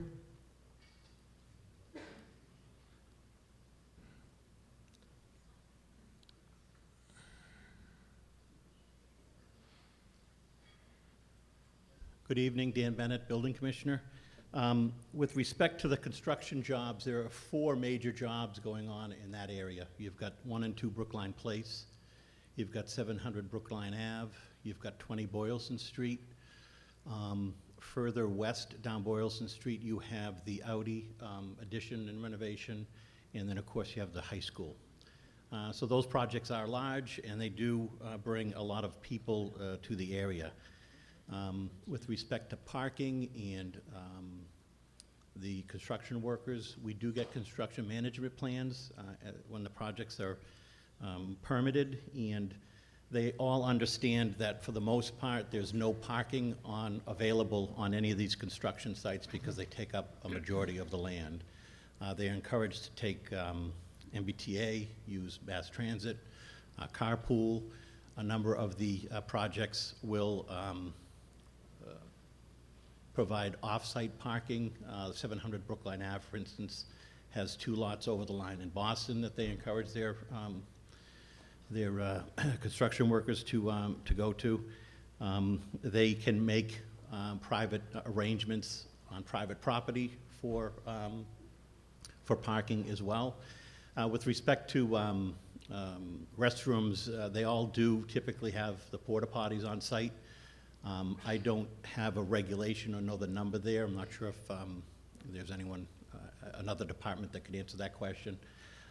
With respect to the overall, if you take all these projects and look at them as one, for a parking issue or parking concerns, it's typically complaint-driven, and it's a cooperative effort between the building department, the police department, and the traffic transportation division. And when we do get complaints, we will go to those job sites, talk to the construction project managers, and try to rectify that and advise what's going on and try to get a better understanding of it. These are temporary. Eventually, projects will be done, and the constructors and workers will be gone, and that's. I hope I answered your questions for you. Thank you. I just wanted to make the point that I don't think it's clear that Mehta is responsible for all the bad parking that's going on, for example, and it would be really unfortunate if we, as town meeting, were to vote for these 3 warrant articles and they turn out not to solve the problem. Thank you. Yes, Mr. Goldstein. Thank you. Ken Goldstein, Precinct 14. First, I want to verify what my neighbors in Brookline Village have said. I came out of Lamora Restaurant on a Saturday night a few weeks ago, and I couldn't believe the carnival that was going on outside there with public consumption and double parking, and it was really surprised. Having said that, I think I'm voting against the warrant articles because I think the Select Board is the correct mechanism for controlling and fine-tuning our regulations. The only thing that can change my mind, though, is one person here, and that is Chief Lipson. I'd like to hear from the police about the challenges for enforcement and see what he has to say about what the experience has been. Chief Lipson? And by the way, thank you, Chief and Police Force, for your brilliant action in responding to the tragedy this week at Amory Park.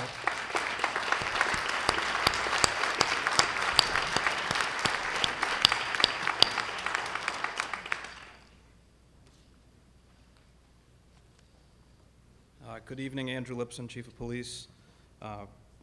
We've begun using the impact funds that we received by a special allocation of the Select Board in October, November. What I said was we began using the special allocations that we got from the Select Board in October and November. We've added parking control officers to the Brookline Village area. We've added bicycle officers on 15 occasions to the neighborhood. And we've also added a parking enforcement officer from 4 p.m. to 8 p.m. in the evening. We continue to receive complaints in the area. We receive complaints, most of the complaints we receive are transient in nature. When we try to enforce, we respond to public consumption calls. Most of the time when we respond, the offense is over. When we have encountered people that we found to be consuming marijuana, they've been cited. And I can give you some of the statistics that we've encountered as far as parking complaint goes with a question there. 2018, we issued 256 citations in an area that was Boylston Street, Walnut Street, White Place, Irving Street, Upland Road, and Akron Road. In 2019, we've issued 169 parking citations. The biggest change in that area has been in the area of 2-hour parking enforcement. In 2018, there were 202 2-hour citations issued. This year, there have been 61. That tells me that the parking is more transient in nature. I hope that answers some of your questions. Thank you. Thank you. Now, we're going to have another couple of questions from the floor. Mr. Spiegel. Thank you, Mr. Moderator. Stanley Spiegel from Precinct 2. Just a couple of brief comments about the insinuation that there's some desire to make illegalization of cannabis in town. That's not true, and I take umbrage at it. I know the people. I signed a petition. The idea is to deal with the concerns of the people in Brookline Village and elsewhere in town. It has nothing to do with getting rid of marijuana in town. And if anybody doesn't believe me, I invite them to step outside. I'll stay here. And you just step outside. More seriously, though, it's a matter of access, cutting down from 12 hours a day to 10 and still being open on weekends. That's a lot of access. I can't believe, or I won't say I can't believe, but I find it difficult to take that concern terribly seriously. There are a lot of hours in the week still available if we put in with the reduced hours for one thing and with the appointment-only model as well. Mainly, I know how attractive tax revenue is. If I had my druthers, places would be open 24/7, and boy, would we'd never need another override. But that would not be the right thing to do, and I can't let the lure of a few possibly lost tax dollars, not the little threat of that, blind me to the concerns felt by other people in this town. I would expect this town meeting to respond helpfully to my pain, even though they're not experiencing it themselves. And I would hope that we collectively can respond affirmatively to the pain that's clearly being felt by many of our neighbors. Not everybody in the village, certainly not. But we've heard it loud and clear, and we can do something about it, and I seriously hope we will. Thank you very much. Sir. Mike Toffel, Precinct 8. So I want to begin by echoing what we just heard. We heard many speakers today say that they themselves have not seen the problem. And I'm not quite sure what we're supposed to take from those remarks. because I don't need everyone to be impacted. I just need to hear enough voices say that they're impacted for this to merit some action. And for me, we certainly have heard those voices tonight. But the comments tonight led me to want to ask two questions. I agree with the Eureka owner who said that town meeting is a cudgel, a fairly coarse way to regulate zoning questions. And I really wish that we would not have to be doing this. I believe that zoning and the select board are the appropriate places, but I also believe that the failure to address this adequately has left it up to us. We heard today a member of the zoning committee say, we did a remarkable job creating carefully crafted regulation, but this doesn't sound to me like a remarkable job with carefully crafted regulation, at least not in a way that's being responsive. We heard the select board's members say that they're more flexible and more nimble, and yet apologize for not being more flexible and being more nimble, with a pledge to be more flexible and more nimble. And I hope that's true. But I guess my question to the select board is there, and to the zoning, if that's relevant at this point, are there any structural changes being made to convince us that you will in fact be more nimble and more flexible? And if not, why should we believe that you will be? Thank you. Mr. Green or Mr. Franco?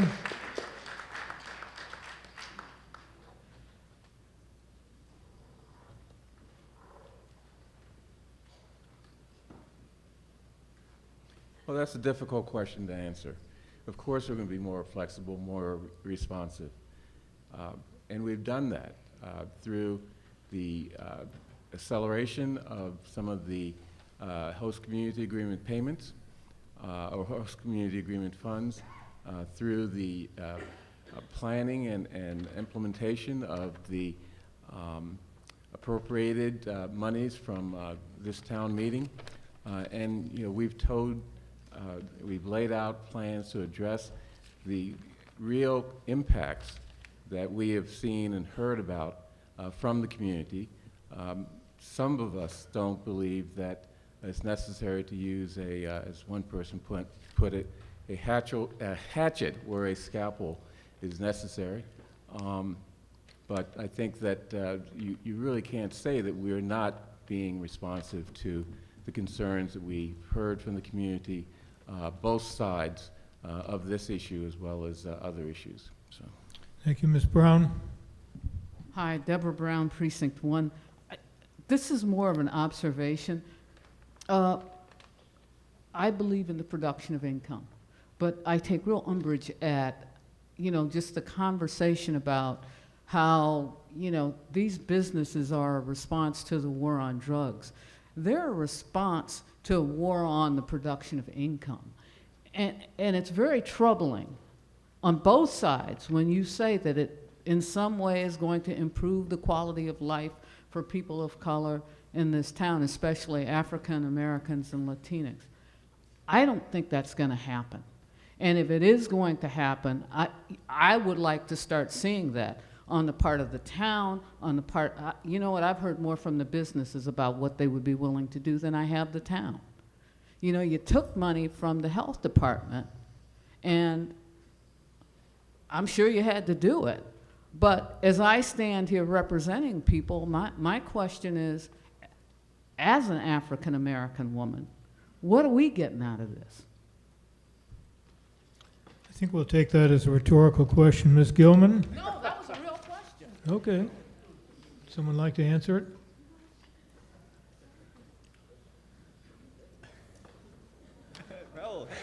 Mr. Fernandez. I'll just note that there is a warrant article that's coming up, which is warrant article 29, which would seek to actually take some of the funds from the local option tax that is being received as part of Mehta being in town and put that toward racial justice programs. We'll be hearing that after the break. Thank you. Ms. Gilman. Jane Gilman, Precinct 3. Just want to remind town meeting that Mehta is a guest in our community. And we know they don't want to be regulated, but this is our town, and we get to set the standards. I want to observe that they are by orders of magnitude the most prosperous cannabis business in the country. These warrant articles may threaten their bottom line, but I don't care. It may threaten the way they want to serve customers, but I don't care. Those are their issues, and our issues is our community. If we are realistic, Netta, you have brought these warrant articles on yourself through your greed and arrogance. Now, we need money in our town. And I've heard that tonight that the 3% cash stream that the marijuana income will kick off will be put to worthy causes. And this is a golden goose, but I think this golden goose is pooping on us. So I ask, how much money do we need to look the other way? Brookline, join me in voting in support of these warrant articles. Now, I've promised my old adversary, Jeffrey Allen, that his client, Jason Sidman of Sanctuary, would have an opportunity to speak, and so I'm going to break into the Q&A period to ask that Mr. Sidman come forward and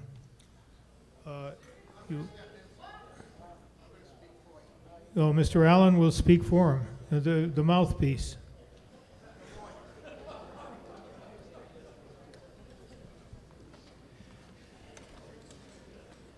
Good evening. I'm Jeffrey Allen. I'm a Brookline resident, have been my whole life, and I'm here tonight as an attorney for Sanctuary Medicinals, who has been licensed to operate a retail adult use marijuana store at 1351 Beacon Street. We're no rookies to this industry. We have 2 medical facilities in New Hampshire. We have 3 facilities in Massachusetts. 2 are medicinal and adult, and 1 is adult only. Brookline will be adult only. As you know, you enacted, as Brookline often does, a stringent process for review of prospective uses. We have been, for the last 18 months, subject to a review through the health department, police department, fire department, building department, planning department, planning board, zoning board of appeals, and the select board. And it was a good review. It was a thorough review, and it was a long review, and not 1 second was spent on appointment-only models. Each inch of our operation was studied in detail, from layout to where sinks were, where men's rooms were, where ladies' rooms were, but not a minute on adult use. And then we faced this prospect of the warrant articles, and we heard the concerns of the residents. And I urged my clients to be responsive. I said, Brookline is all about being responsive. So we volunteered to cut our hours. We haven't had our renewal hearing before the Board of Selectmen, but before that we told them in writing, we'll cut our hours by 23%. We heard that the residents in Brookline Village didn't like the lines, didn't like the chaos. We redesigned our store to bring all the line inside. And we are going to have all queuing inside. There is no reason for appointment only. Those that tell you that appointment only is anonymous, it just doesn't make any sense. Anonymous appointments are illusory. You don't have an anonymous appointment at the doctor's office, you don't have an anonymous reservation at a restaurant, and you won't have an anonymous reservation at a marijuana retail store.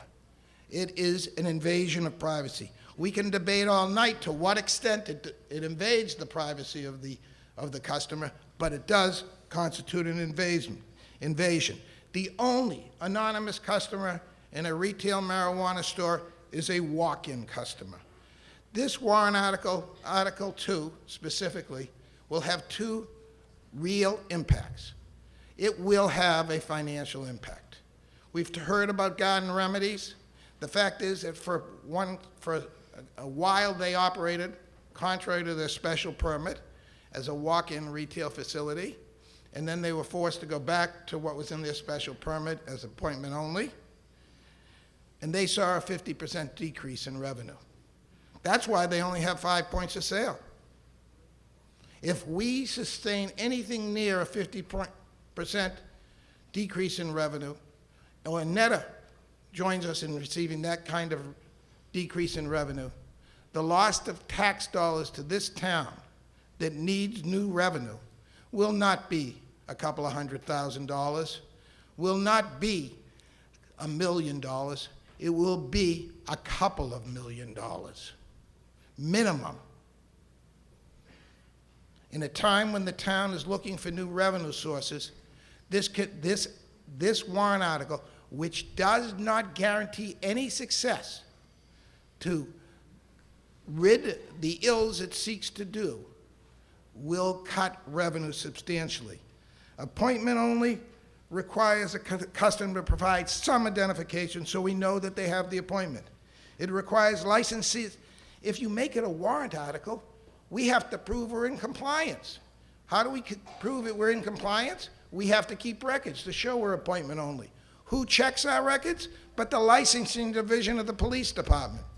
For a town who has historically always gone to great degrees to protect privacy, this is a shortcut to nowhere that destroys privacy. You have 1 minute. Thank you. This will also deter customers who neither have the means or the time to make an appointment. We would expect that the difficult hours would be 5 to 7 to get an appointment. Those are when working people will need to get an appointment. So what I say to you tonight is there's no other retail model that has appointments. None. We heard Apple. I was at Apple today. I didn't have an appointment. I got serviced. The retail model isn't based on appointments.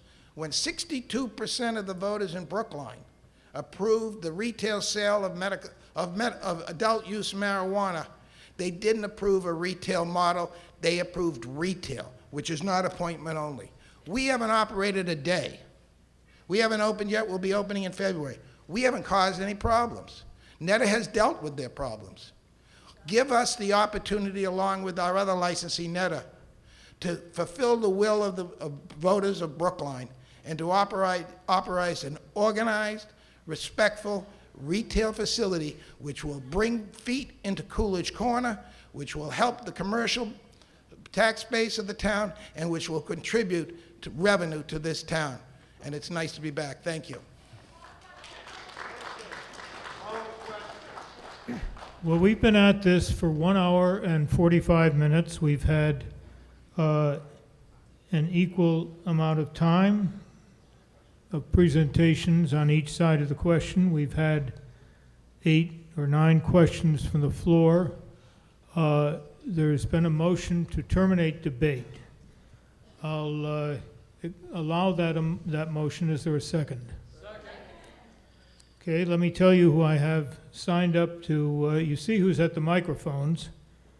I also have the following people signed up to speak in favor of these articles: Mr. Levitan, Ms. Gilman, Ms. Bernard, Ms. Otero, Ann Otero, non-town meeting member, Mr. Lynn Jones, Linda Plazonia, a non-town meeting member, Ms. Albuquerque, Mateo Price Otero, a student, Mr. Davis, Susan Park, Arthur Braunstein, non-town meeting members, Kim Smith, and Ms. Neufind.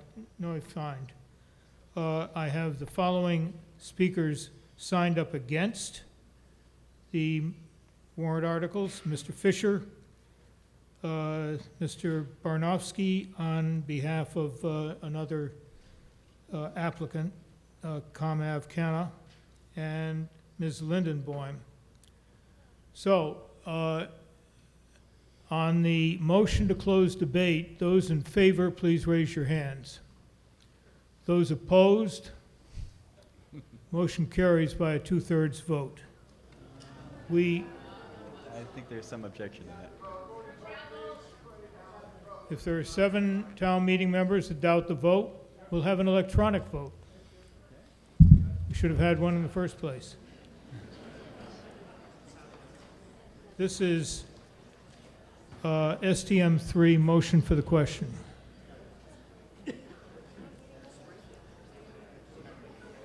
Bear in mind that if you terminate debate, you will hear from nobody else, and we will proceed could we have quiet, please? We'll proceed directly to voting. Vote, press 1 if you want to terminate debate, 2 if you don't want to terminate debate, and 3 if you're abstaining. So a 1, it means you're in favor of calling the question and terminating debate.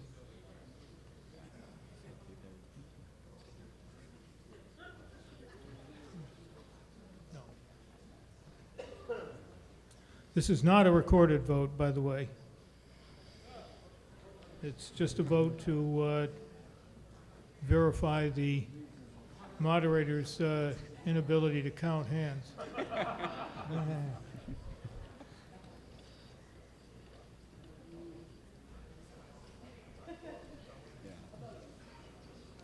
The motion required a 2/3 vote, and it failed to get it. So we will proceed with more questions and answers. Yes, sir. Thank you, Mr. Moderator. Scott Englander, Precinct 6, and privileged to live in Brookline Village. Traffic impacts have been frequently referred to in these discussions. And offering more parking for free is not going to solve that problem. I have 2 questions for the Select Board in this regard. The first is that at last Maytown meeting, we approved the formation of the Brookline Village Parking Benefits District and an associated advisory committee. So, and that conceivably could go some way toward addressing some of these issues. What's the Select Board's expectation for when it intends to constitute that committee? My second question is has to do with transportation demand management.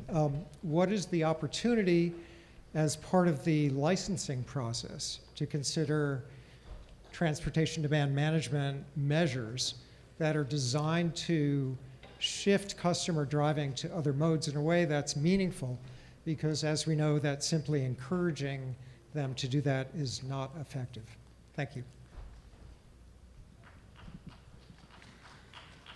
Ms. Hamilton will attempt to answer your very complicated questions. Mr. Englander? Yes, I will. I think I have an answer for the first one, and I will do my Who best are you? for the second. Heather Hamilton with the Select Board. The first question is about the Parking Benefits District. The Select Board developed a charge, and we voted it, I forget the date, but it was about 2 weeks ago. So we are actively recruiting applications, so please talk to me, talk to your friends.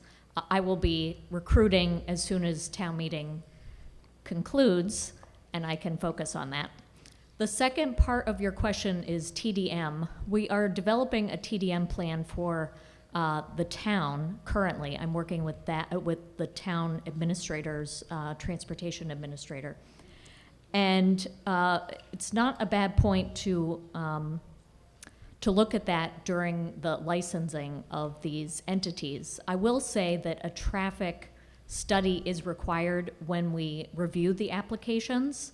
And it's one thing to develop something that is forward-looking, which is your best guess, but once an entity opens, then they are required to do a second traffic study to verify the volume that they predicted ahead of time. So with Mehta, we actually have some real information that we didn't have a year ago, which is what those traffic counts look like. So we will be requiring that with all applicants. Thank you. I hope that answers your question. Mr. Leckler. I'm going to start by saying that I'm going to apply No, the you're going to three- start by telling us your I'm name. sorry, you called me Mr. Leckler, indeed. I'm Ed Leckler from Precinct 8. and I'm going to apply the three-finger rule to the distance that I am going to be from the microphone, hoping that that will help people. I am only going to speak to the by appointment model, and I happen to favor warrant articles 1 and 3. And we have heard estimates of the decrease in patrons from the by appointment model of anywhere from it won't change anything to perhaps a 20% decrease. And if we're looking at objectionable activities like public smoking, urination, and the like, I would expect if we reduce patrons by 20%, we will reduce the objectionable activities by approximately the same amount, which I see as a little impact. And if I were assigned to solve this problem, then it wouldn't be by adopting a by appointment method. It would be by increased mitigation, more police patrols. And that's only happened recently. So we've not had enough time to evaluate the impact of increased mitigation on many of the problems that have been described in the awful problems that have been described. And so I am currently not in favor of voting for the by appointment model.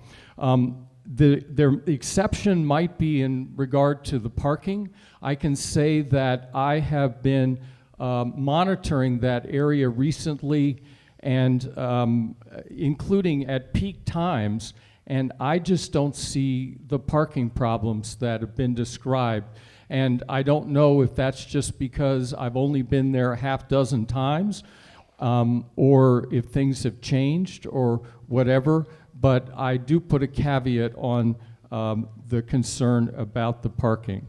And so I guess the question would be if we could get an evaluation from our police department as to whether, if they're going to try to solve the problem of objectionable activities, whether they feel that the proper model to approach that would be to have a by appointment model at Mehta, or whether it would be the approach of having more mitigation, that is, more police patrols. Thanks. Well, I'm not sure that this is a question that the chief can answer, but would you give it a shot? It's pretty speculative. I do think that that question is a little bit beyond our scope. The issue we have with these transient offenses is that in order to completely eliminate some of these problems, we're talking about a massive deployment, and we're looking at mitigation. So we have to study and adapt to what occurs. I can't really take a definitive position on whether the appointment model or further mitigation would solve the problem one way or another. Mr. Nanian? Hello, I'm Scott Nanian, town meeting member for Precinct 10, and going to try to contribute to confusing me for the other Scott by touching on some of the same points. I'd like to make some brief comments specifically on the transportation issues that have been discussed. Reducing the number of customers may help mitigate these, but only indirectly. And I'd like to see more attention paid to the root causes. Mehta especially is in a great location, as would Sanctuary be, right next to public transit, which is the perfect way to mitigate some of these issues with cars. And I have in fact read the 3-month post-adult use traffic study that Mehta was required to produce that Heather referred to. But as I see it, the way it was drafted in the host community agreement gives the wrong incentives. The transportation demand management plan is concentrated on ensuring that there is enough parking. And so the traffic study established that the remote parking lot in the Homewood Suites far away from Mehta is rarely used, and therefore there's enough parking. that I think is exactly the wrong incentive, in that it sort of incentivizes indirectly, not maliciously, but incentivizes people to park anywhere but Netta parking, because if too many people park in Netta parking, they'd need to make more parking, right? That's clearly not the way that we meant to do that. I think that was an unintentional effect of the way that was drafted.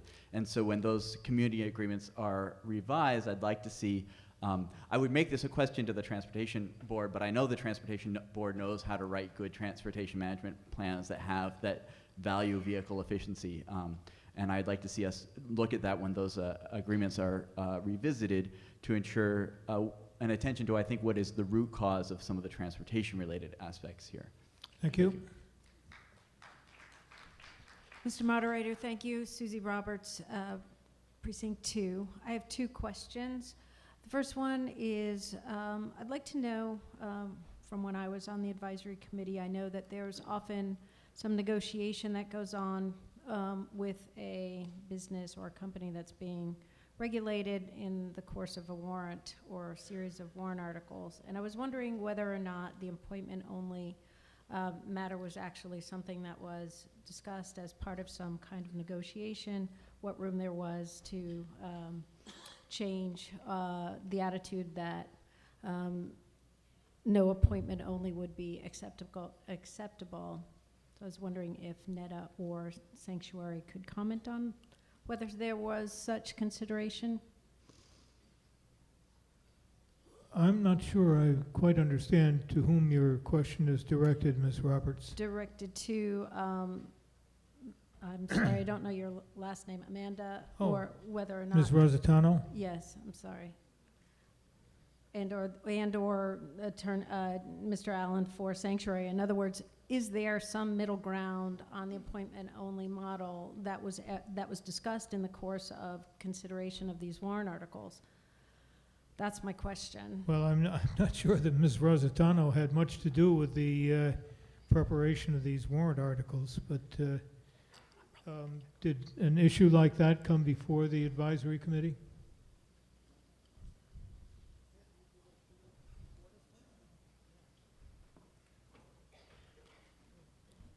Janice Kahn speaking for the advisory committee.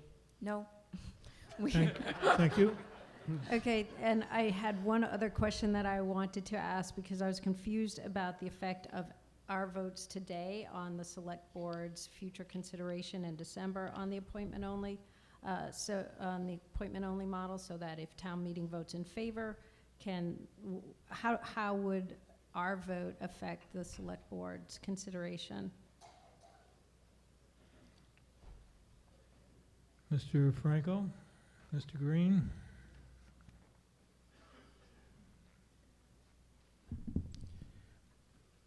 I mean, if the warrant article number 2 passes and survives Attorney General review, it seems to me that it'd be a mandatory requirement.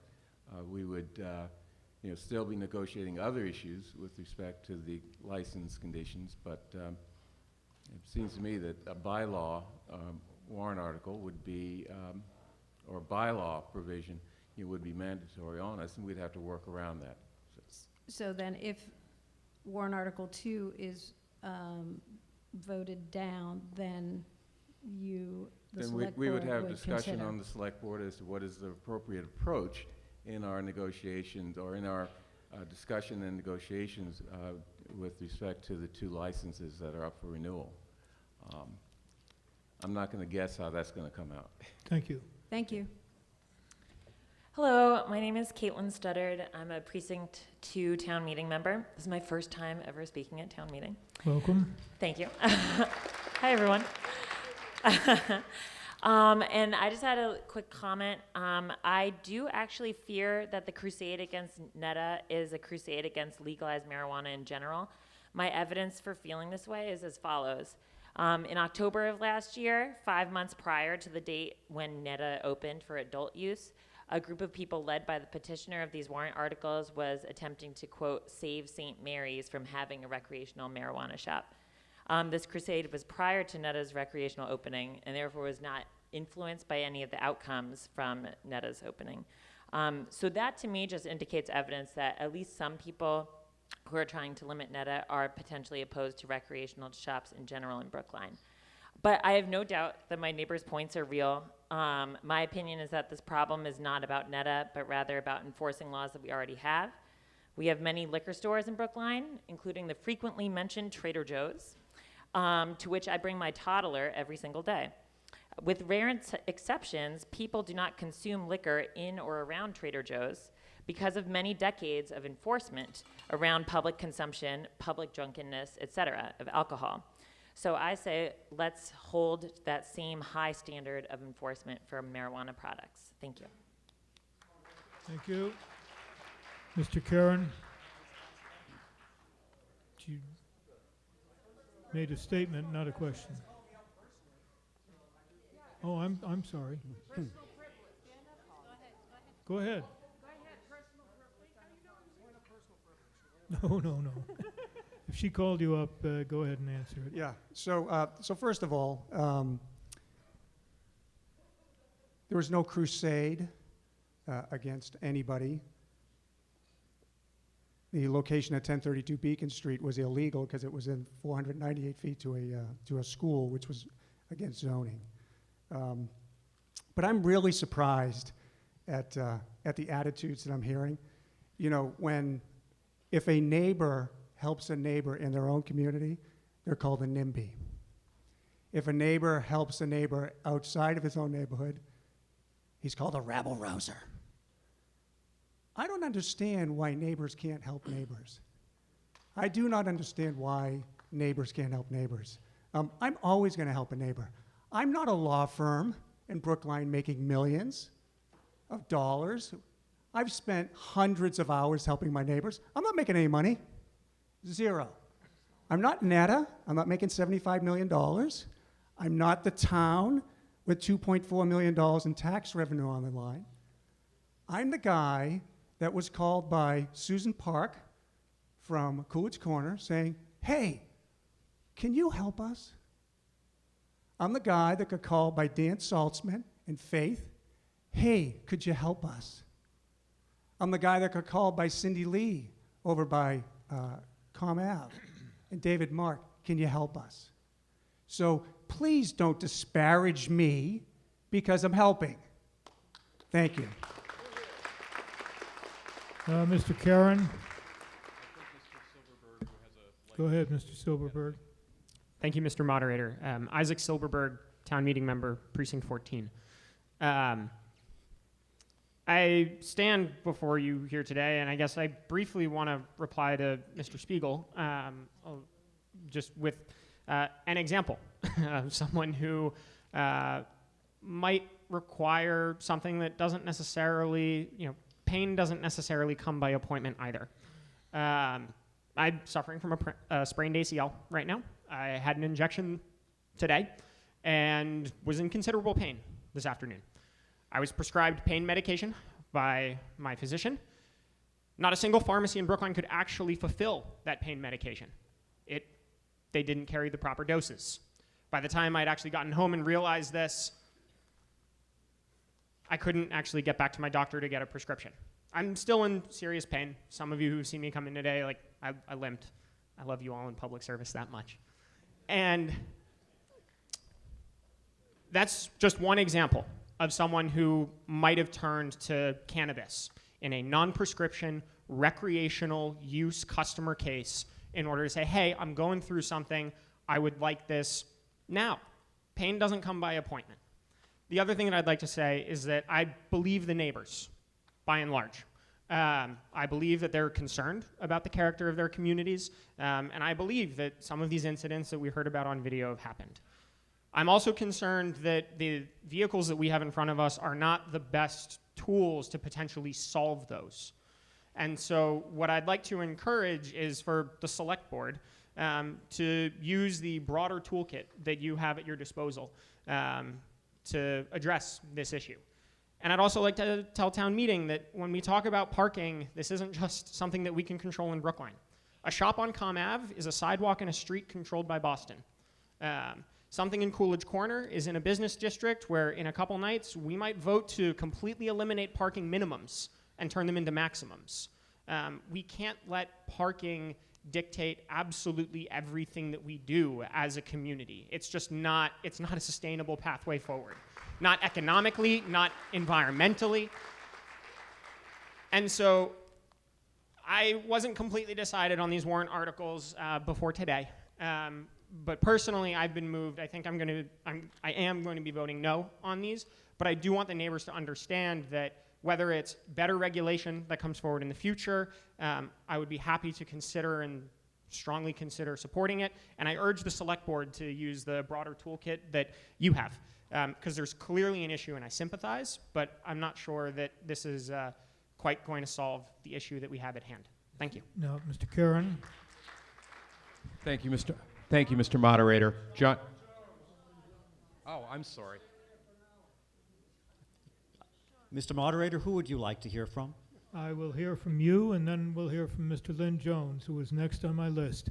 It's not always possible for me to keep absolute track of the order in which people come to a microphone during a Q&A period.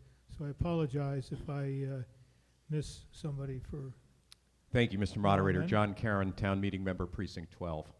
I voted in favor of legalizing marijuana when it was on the ballot. And if the election were held tomorrow, I'd vote in favor of it again.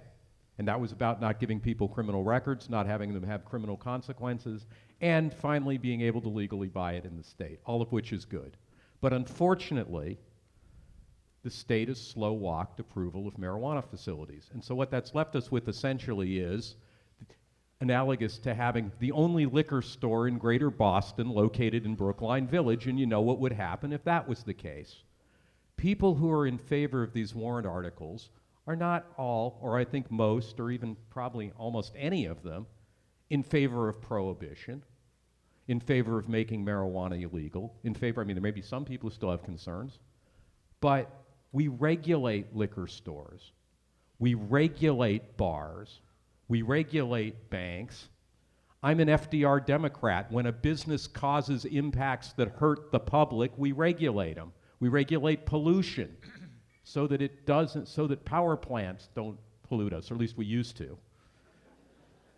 Hopefully in about a year or two, we will again. But the point is, if the operation of a business hurts the public, we regulate them to protect the public.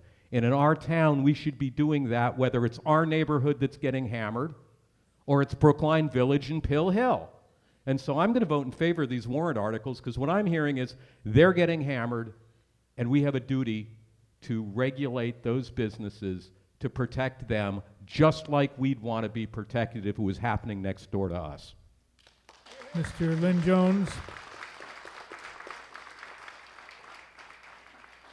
Thank you, Moderator Gadsby. I'm Sean Lynn Jones, Town Meeting Member from Precinct 1, and for the first time in many years, I am not speaking on behalf of the Advisory Committee. I would, however, like to commend the Advisory Committee for its very thoughtful and comprehensive report on the rose-colored supplement, and as a petitioner for these 3 warrant articles, for their support by a very large margin of all 3 articles. I just have a couple of comments. You know, I began to get involved in this issue way back at the beginning. I was chair of the Advisory Committee Planning and Regulation Subcommittee, and I spent a lot of time sitting down with NETA representatives and neighbors, drafting the bylaws that would enable NETA to open as a registered medical marijuana dispensary in Brookline Village. I wanted that to happen. I wanted to write bylaws that would make it work. I think more or less we succeeded as a town then. But since then, a lot of things have happened. We have learned, most importantly, that a large retail recreational marijuana store is not like a liquor store. It was wishful thinking to think it would be just like a liquor store. Its sales volume and the kinds of customers it attracts are different. We didn't know it would turn out that way. We had better expectations. But as it's turned out, the customer behavior is having an impact, and the sheer volume on Brookline Village that we've heard a lot about. And I believe those stories. I think the neighbors are affected.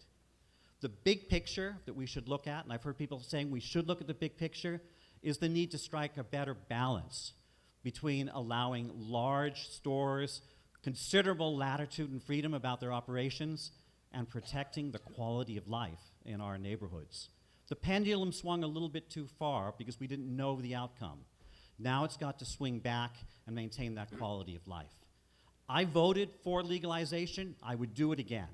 I think there should be recreational marijuana stores, but I think we have to look at the quality of life here in Brookline and keep Brookline a great place to live. The proposals in these 3 warrant articles are balanced, integrated, and systemic. It's synergistic. There are actually 3 proposals. One of them we already voted on, and that was the mitigation and enforcement funding in the budget amendments, Article 3 of Special Town Meeting 1. Step 2 is to limit the hours of the marijuana stores so you completely eliminate especially the evening problems. You've heard of the worst problems from the neighbors. And even the stores seem to be inclined to accept that, but I'd rather see it on paper in a bylaw than in a voluntary agreement. I could quote Mr. Rosenthal, who likes to talk about trust but verify, because I think that's what we need here to make sure that sticks. The other comment I have is about this notion that we really can get by with a heavy police presence. There are 3 problems with this. It's not the answer. First, it's better to solve the problem by limiting the hours, for example, than to try to deal with it with a massive police presence. Yeah. Please Second, as conclude, you heard from Mr. Chief Lipson, it doesn't work. They get there too late to respond to the offenses. And third, it costs a lot of money. We're not going to have that money forever, and we could use that money better for some other things, even in the short run, such as public health programs for education and the ombudsperson. That's why we have a 3-legged tripod here. Limit the hours, increase the enforcement, and have an appointment-only system that processes people through the store and Brookline Village more rapidly. I think a 3-legged stool is the best solution. They work together, and we can't just say, well, this is all going to change. I'm puzzled that people say it's terrible that appointment-only models will reduce the business, and it's terrible.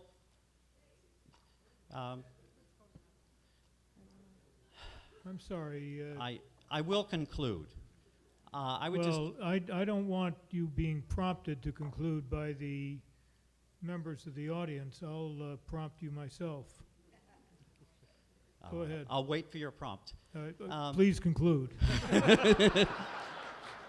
Thank you, Mr. Moderator. I urge you to vote favorable action as recommended on Articles 1 and 2 by the Select Board and the Advisory Committee. And also, this was an initial proposal way back over the summer by the Brookline Neighborhood Alliance Executive Board that heard from neighborhoods all over Brookline. We sent it to the selectmen then. We suggested basically the same steps. I don't think they acted. I don't think they ever replied. That's why we need to do something tonight. Thank you very much.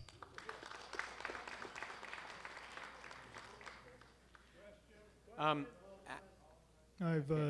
called on another Alan Christ, Precinct 4. I just had a couple quick questions. I live and work in Brookline Village. I walk by there about 4 times a day. I've been pleased with the uptick in pedestrian activity in the neighborhood, and there's additional activity in local businesses, and though I've not personally observed any disturbances from Mehta customers, I appreciate everyone's comments about this. That said, the one thing I have really noticed there is the drop-off and pickup situation around Mehta is difficult, and this is what my question stems from. For years, the taxi stand in Brookline Village was on Pearl Street. Pearl Street has been under construction for the past 2 years, and they're just finishing the children's building there. And right now, there's just no place to drop someone off on Walnut Street, on Route 9, on Washington, on White Place. And I'm wondering when the town is going to open the new taxi stand on Pearl Street that houses 4 cars and the new loading space that houses 5 cars, and whether the new taxi stand will be geo-pointed for Uber drivers who are going to Mehta. because I think that'll solve the problem. Do we, Mr. Corain?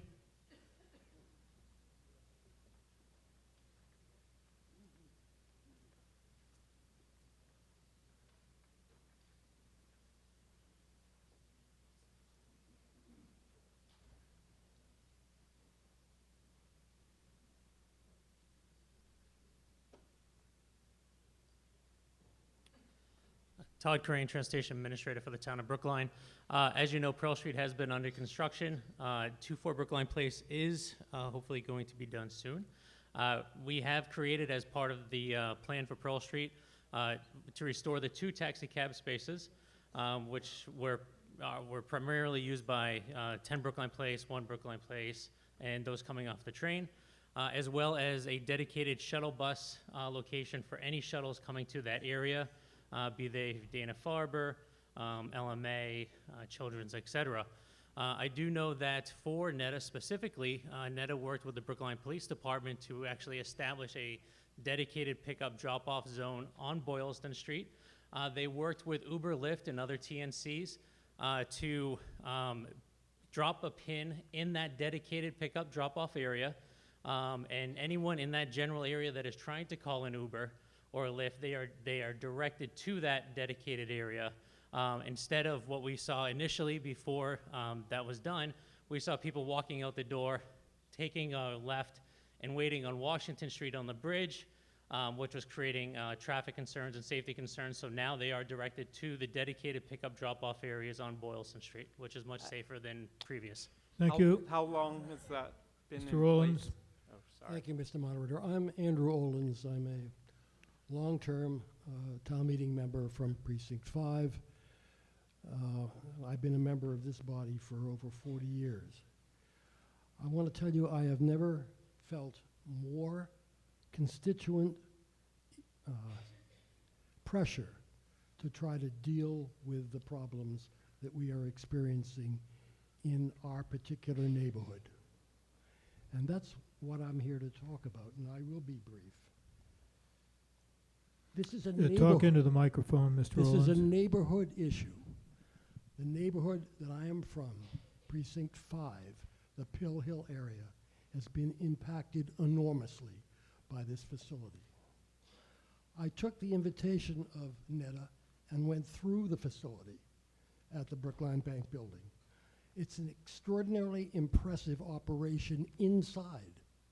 They do a miraculous job of servicing, of getting the product out, of taking care of the customers inside. That's not the issue. Nor is it a philosophical question about whether we want marijuana or not, or minority rights, or this or that, or anything else. This is an issue that is impacting Precinct 5. And on that basis, I have to ask you to respect the feelings of maybe the most second impacted neighborhood. Precinct 6 probably is more impacted. But there is a uniformity of feeling that I haven't felt before about getting this issue under control. We are asking for a 2-year change. This will sunset in 2 years. The facts will change in 2 years. We can revisit it at that point in time. But until then, I ask this town meeting to help us, the neighbors who are victimized by this facility, and vote in favor of these warrant articles. Thank you.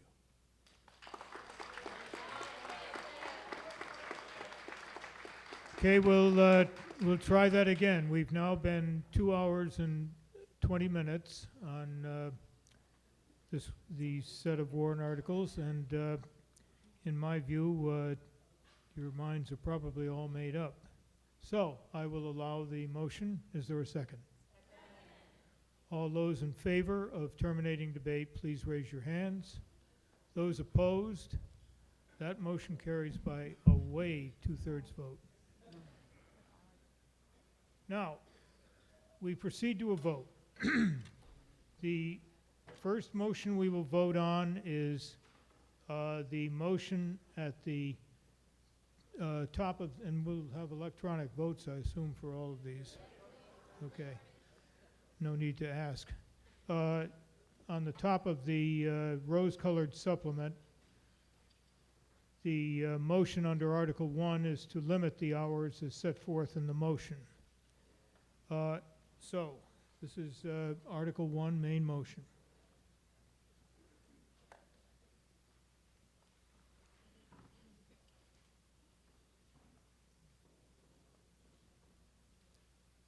Press 1 if you're in favor of this motion, press 2 if you're opposed, and 3 if you're abstaining.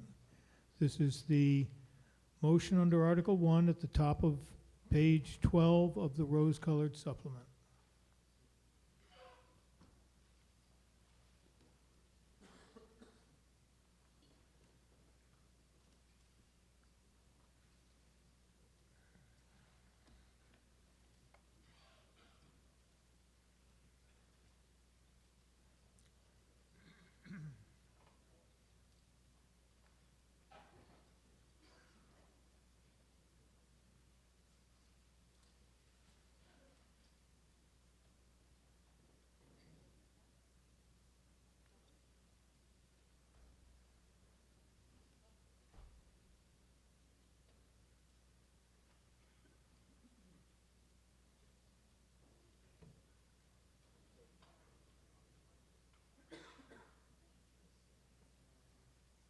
Motion carries by a vote of 161 in favor, 64 opposed, and 5 abstentions.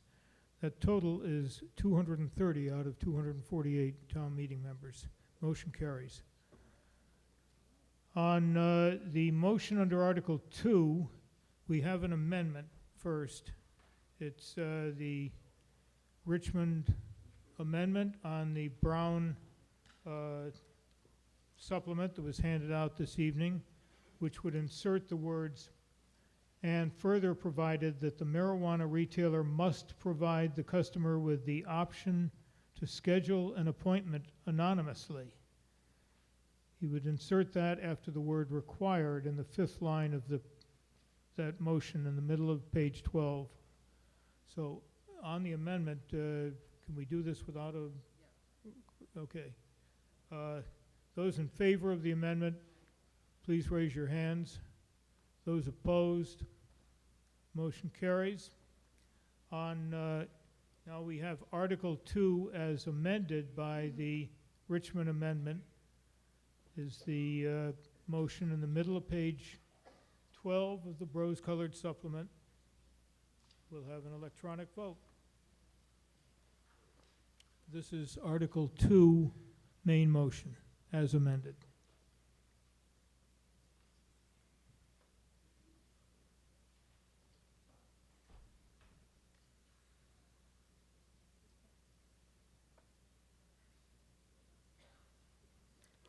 Hello over there.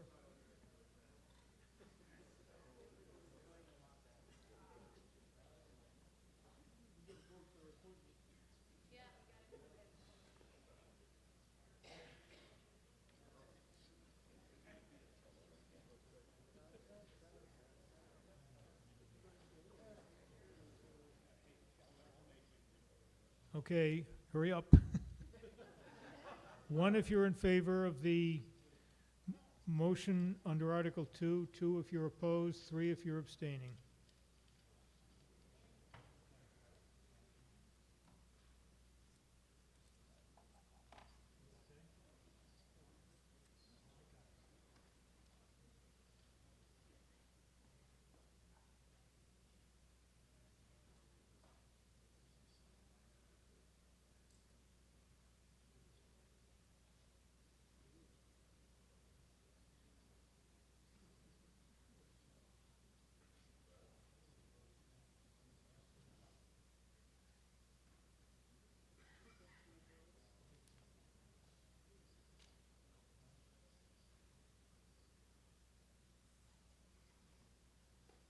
That motion fails by a vote of 106 in favor, 116 opposed, and 3 abstentions. We now turn to the motion under Article 3, but before we get there, We have the selectmen's motion to refer the subject matter of Article 3 to the Licensing Review Committee. And if that referral motion passes, we will not vote on Article 3, and the moderator will not have to appoint a moderator's committee. So on the referral motion, for which we'll have a recorded vote, this is Article 3 referral motion. Article 3, motion to refer.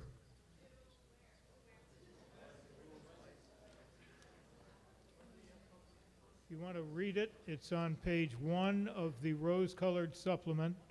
Voted to refer the subject matter of Article 3 to the Licensing Review Committee. Press 1 if you're in favor of a referral to the Licensing Review Committee, 2 if you're opposed, and 3 if you're abstaining.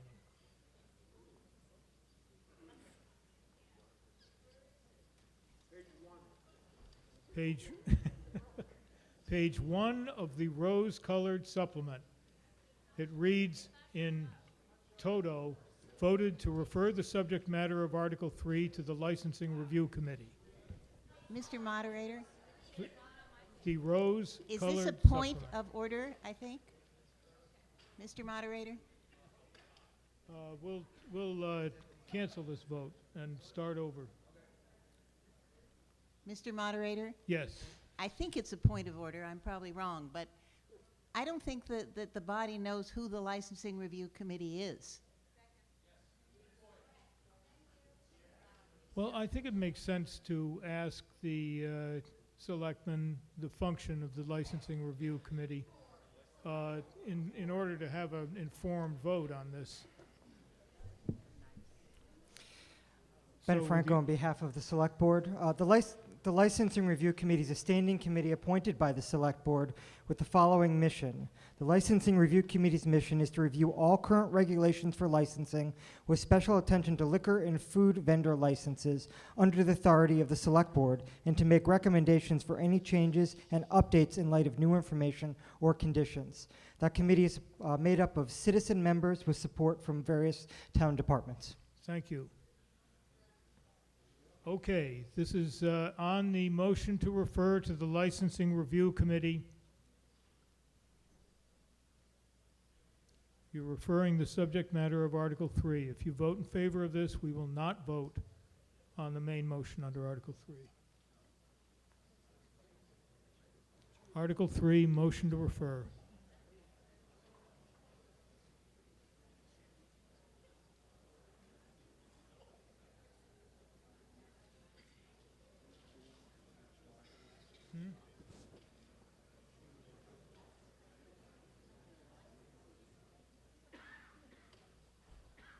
Okay, press 1 if you vote in favor of referring this subject matter of Article 3 to the Licensing Review Committee. 2 if you're opposed, 3 if you're abstaining.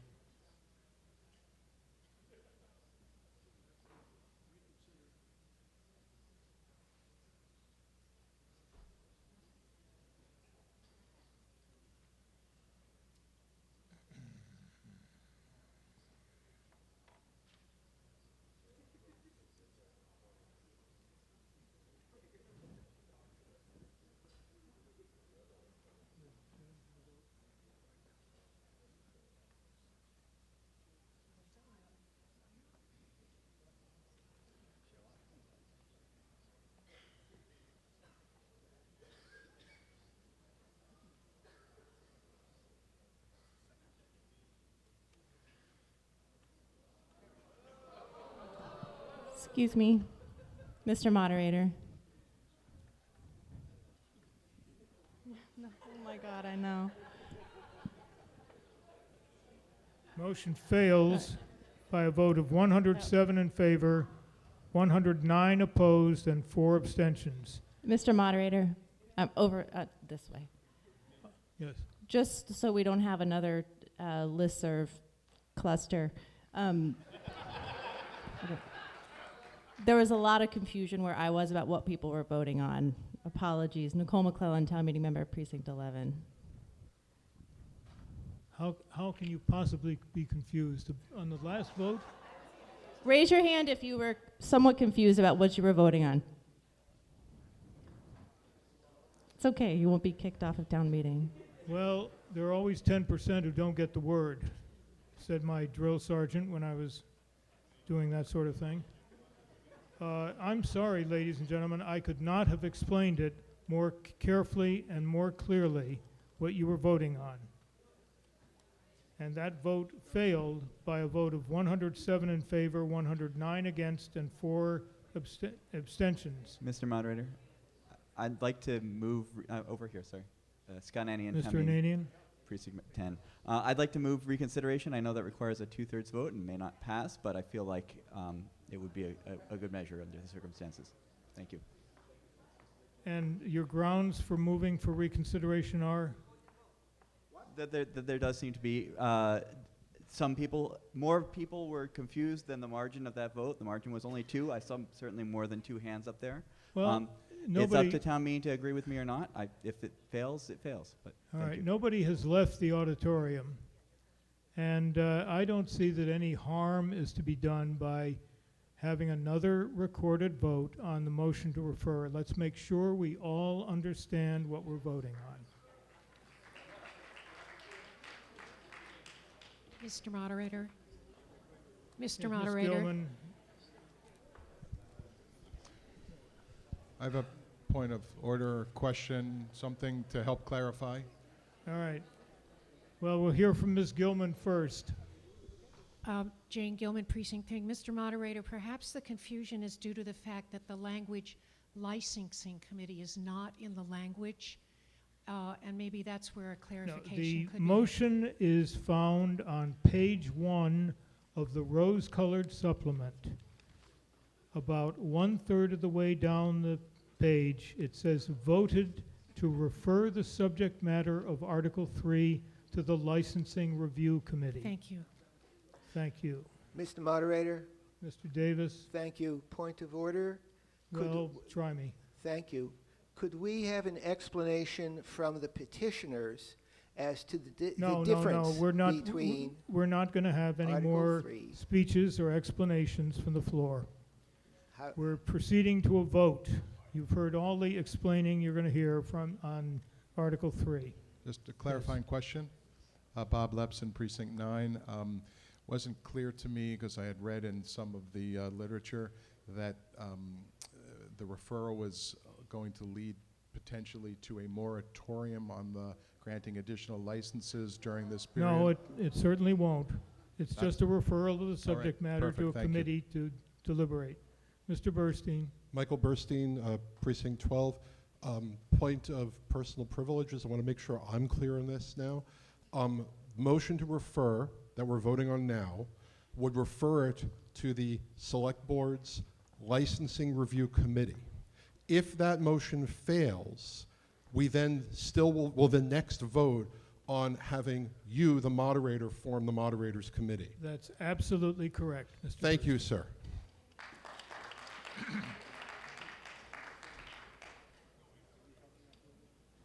Just a minute. Okay. We're revoting the motion to refer under Article 3. To refer the subject matter of Article 3 to the Licensing Review Committee, the committee that Mr. Franco read you the charge that committee's charge to uphold.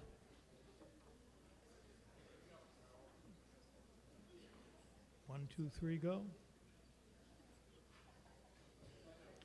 Okay, press 1 if you're in favor of referring the subject matter of Article 3 to the Licensing Review Committee. 2 if you're opposed, 3 if you're abstaining.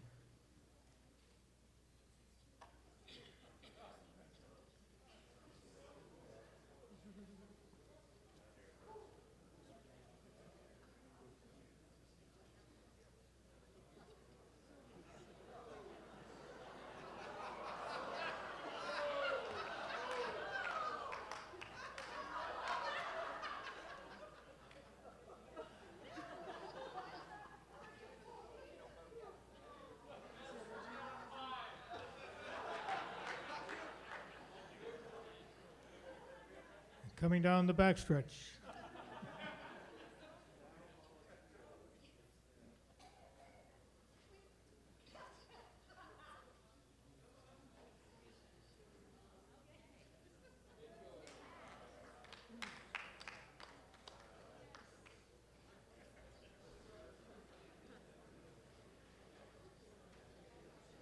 That motion carries by a vote of 119 in favor, 110 opposed, and the town clerk and me abstaining. So that concludes the voting under this special town meeting, and I move to, I'd like a motion to dissolve the special town meeting. Is there a second? All those in favor, please say aye. Those opposed, no. I dissolve the special town meeting number 3, and we turn now to special town meeting number 2, and I declare that meeting in session.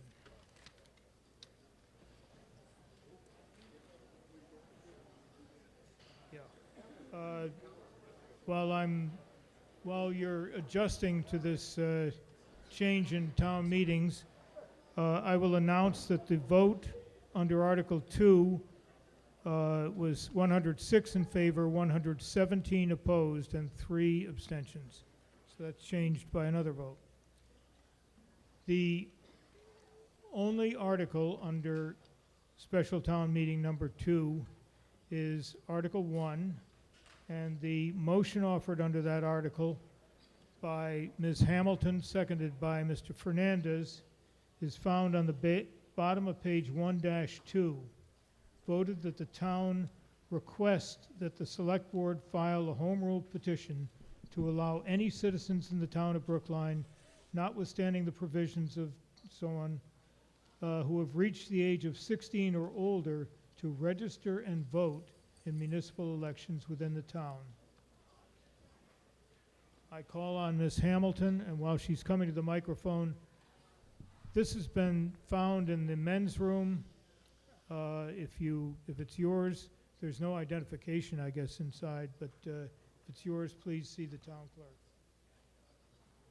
Thank you, Moderator Gadsby. Heather Hamilton speaking on behalf of the Select Board. The right to vote has been a long, hard-fought battle for many groups over the years, whether it was for freed slaves, women, or people of color. Each and every time we hear similar arguments for why we have not included such groups. They aren't as educated. They don't own property. They will vote the way their husbands tell them to vote. In a few minutes, you will hear from some very thoughtful young people who would like the opportunity and privilege to participate in our local democratic process. I believe they make the case better than I ever could, but I will try. There are 2 compelling reasons I believe 16-year-olds and 17-year-olds should be able to vote in municipal elections. First, it is in line with the number of other responsibilities we start to allow at this age. Many 16-year-olds enter the workforce and start to pay into certain tax systems. We allow 16-year-olds to get behind the wheel of a car that is quite often the cause of death or serious injury on a daily basis in this country. The other compelling reason is that by waiting until someone is 18 years old, many people are about to move out of state or outside the community where they have a permanent address. This creates a logistical and existential crisis when registering to vote. Where do I live? I still remember the morass I was subjected to when I was studying overseas during the 2004 presidential election.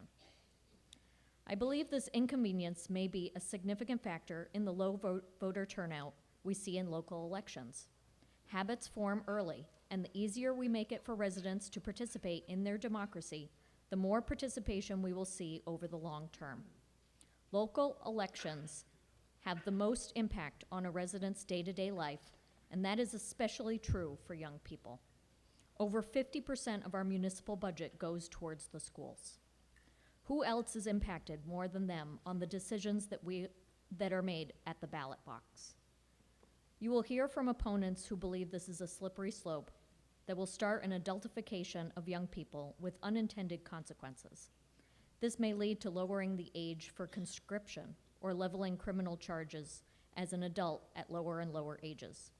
I would point out that our public policies are currently conflicting on a number of fronts: the age at which to buy beer, the age at which you can rent a car, and the age at which you can get married in some states are all different. There is no evidence that this policy will have an effect on these policies. This board is committed to building an inclusionary community. To do that, you give people a voice where it matters the most. The policies we set today will have the most impact on those who are young and inherit this world and all of its challenges. Let's welcome them in to help identify solutions. The board recommends favorable action by a vote of 3 in favor, 1 opposed, and 1 abstention. Thank you. Thank you, Ms. Hamilton. Before we go to Mr. Dowdy, the vote on this Article 2 in the special town meeting number 3, the final vote is 107 to 118 and 3 abstentions. There'll be no further changes in these vote totals because we have dissolved that meeting. So so that's it for the votes. Mr. Dowdy.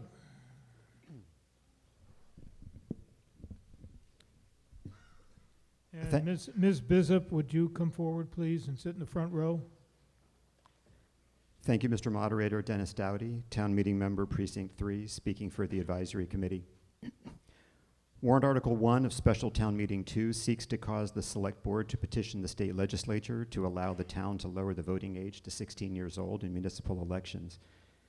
Communities across Massachusetts have taken steps towards lowering their voting age, and there is both a prominent national Vote 16 movement and a state-level act known as the Empower Act under consideration, which would give cities and towns the option to lower their voting age to 16 without the need to file such petitions.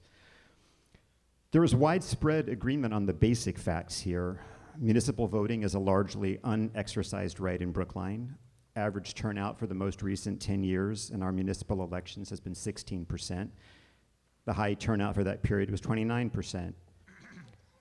U.S. society, as we've heard, is filled with a hodgepodge of age restrictions which reflect a lack of consensus regarding when so-called maturity has been reached. Access to tobacco or alcohol products, the right to drive, the right to vote, the right to choose an abortion, the right to marry, access to juvenile sentencing, the ability to join the military or be drafted, and emancipation all have age restrictions, many of which purport to be based on analysis of the decision-making capabilities of young people, and many of which differ from community to community. Despite these differences, these threshold ages are not strictly independent. When the age of military service was decreased, substantial pressure to lower the voting age and the drinking age ensued. When the voting age dropped, the emancipation age quickly followed. The Advisory Committee is overwhelmingly opposed to Warrant Article 1. Although many members acknowledge substantial political and social contributions from teenagers, ranging from those who have sponsored warrant articles or spoken passionately and effectively at town meeting, all the way to Greta Thunberg and the climate strike, most members express sympathy with the recent statement from Governor Baker, who said, quote, "I raised teenagers, and based on that, I'm pretty dubious about lowering the voting age to 16, unquote. The prevailing opinion of the Advisory Committee is that 16-year-olds, in general, do not have sufficient expertise or experience to make informed political decisions, and that to the extent that our schools provide civics education, it has not proven to be an adequate substitute. In addition, the majority of the Advisory Committee agrees with the child welfare concerns raised by Ms. Silba, who has been independently researching this topic for some time. She will be speaking at greater detail in a few moments, and in the interest of time, I will only say that Advisory Committee members were quite concerned about the risks associated with adultification, especially in the light of brain science studies which show that certain types of decision-making ability doesn't fully develop until well after 18. So, by a vote of 4 in favor, 20 opposed, and 1 abstention, the advisory committee voted for no action on warrant Article 1 of Special Town Meeting 2. Thank you, Mr. Doughty. Sorry to bring this up, but, and I realize that we've all spent all day, every day, processing emails, and haven't had time to read the paper, but during town meeting sessions is not a time to read the paper. It's somewhat insulting to your fellow town meeting members, and especially those who are presenting. Ms. Bishop.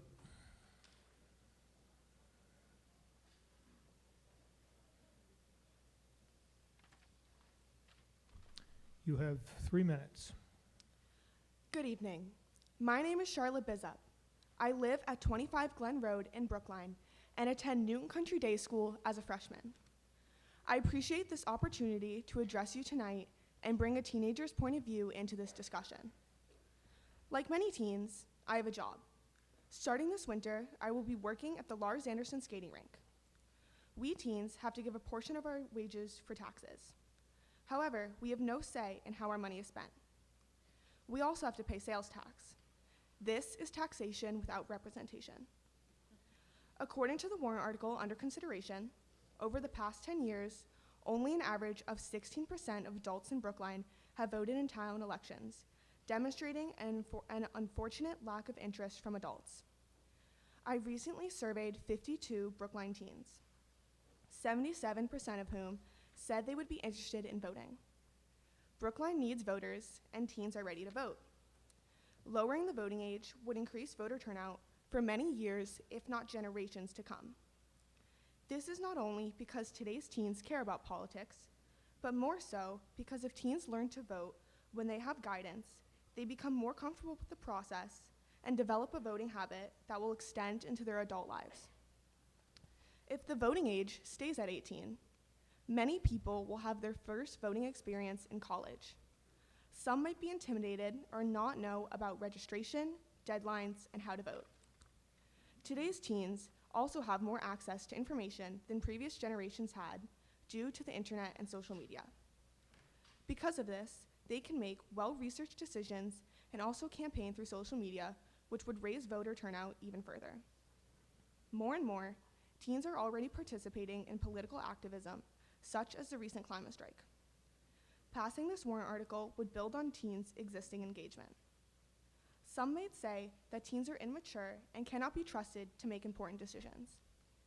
I would like to point out that the state already allows teens to make life-altering choices. Starting at 16, teens are allowed to get married, to give medical consent, and with parents' permission, to join the armed forces. Also at this age, the state entrusts teens with the responsibility of driving, which affects not only themselves, but also the lives and safety of others. If teens can be trusted with these responsibilities, they can be trusted with the responsibility of voting. What would they vote for? Most of the Brookline teenagers I surveyed said they would vote for candidates who support school funding, environmental laws, and public safety. Thank you, and I encourage you to support this warrant article. Thank you, Ms. Thank you very much. Ms. Silbaugh and Mr. Romanowski, would you come down and sit in the front seat, please, front row, center? We're going to hear from 1, 2, 3, 4 more speakers, and then I'll take questions from the floor. So if you want to be seated while it's going on. Ms. Silbaugh. Thank you, Mr. Moderator. Kate Silbaugh, Precinct 1. Unlike Governor Baker, I think that adolescents have the capacity to make civic decisions and a compelling stake in them. But as adults, we're charged with protecting minors, and that can mean safeguarding not just the individuals who are minors, but the legal status that they occupy. Minors are too often mistaken for adults, which results in significant harms ranging from sexual exploitation to harsh handling by the criminal justice system. For this reason, child welfare advocates are engaged in campaigns across a number of areas of law and policy to raise various ages of civic maturity and emancipation. Examples are plentiful, but here are a few. efforts to extend juvenile court jurisdiction from 18 to 21, to raise the marriage age, the driving age, and the age of access to nicotine products. And when the voting age moved to 18 in 1971, the age of emancipation across states dropped immediately with it, an age that, among other things, cuts off foster care and child support. Today, there are efforts to raise the emancipation age back to 21. Why do we work to raise these ages? Because being a minor is a protective status. Ideally, we protect minors from privacy intrusions, from exploitation by commercial actors, and from the harshest consequences for mistakes they make at school and outside of it. We do this with discrete legal standards that form a larger fabric that's organized around the concept of being a minor. And in the policy debates about these ages, voting and military service are the weightiest anchors that signify adulthood. I want you to vote no because I don't want to lower these anchors and recenter the debate about whether teenagers are in fact children deserving of our protection. To protect minors, parents have constitutionally articulated rights to make decisions about who may interact with a 16-year-old. For example, a parent has a right to block military recruiters from communicating with her child. There was a discussion on the TMMA of the publication of names of 16-year-olds on the voter rolls. This is but one small way that minors, once they are made political actors by getting the vote, become subject to changes in the protections that we now afford them and their parents. Youth voters will become the target of campaign efforts from candidates and from issue advocacy organizations. Just as we are, youth voters will be lobbied by developers, the tobacco industry, and fossil fuel companies who will enjoy a First Amendment right of political speech to reach them. Speaking of teenagers as actualized near adults threatens to lead us away from focusing on their needs and our own civic obligation to meet those needs on terms that should continue throughout their teen years. As Greta Thunberg notes, we should not be turning to children to solve our political problems. I urge you to vote no on STM2. Thank you, Mr. Romanowski.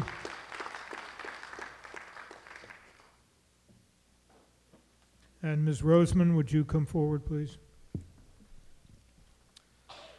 Thank you. Hi, my name is Jason Romanowski. I live with my wife and 2 kids, aged 3 and 1, at 16 Addington Road near the intersection of Beacon Street and Winthrop in Washington Square. For over 10 years, I was a high school English teacher. Currently, I work as a program director for Generation Citizen, a nonpartisan nonprofit dedicated to ensuring that all students have access to action-oriented civics education that prepares them for lifelong, informed, and engaged citizenship. I am here today to speak in support of the warrant article for lowering the voting age to 16 for municipal elections within the town of Brookline. Lowering the voting age locally can help young people foster a lifelong commitment to civic engagement and participation.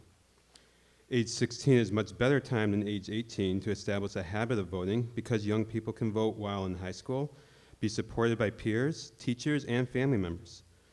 Furthermore, research shows that voting is a habit, and those who vote in the first election they are eligible for are far more likely to continue participating as habitual voters, while those who do not vote in the first election are likely to continue not participating as habitual non-voters for several election cycles. The cities that have implemented 16-year-old voting in Maryland, for instance, have seen overwhelmingly positive results. Not only have 16 and 17-year-olds voted at higher rates than older age groups, but city council members have reported an increase in interest in city programming and services, and more vibrant discussion around community issues.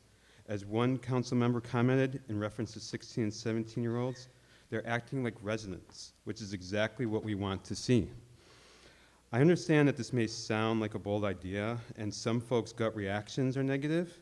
Some are arguing that 16-year-olds are not mature enough or do not know enough about the issues. However, I have taught many 16-year-olds who would often go home to better inform their own parents about local community issues they cared about and convince their parents to get more involved.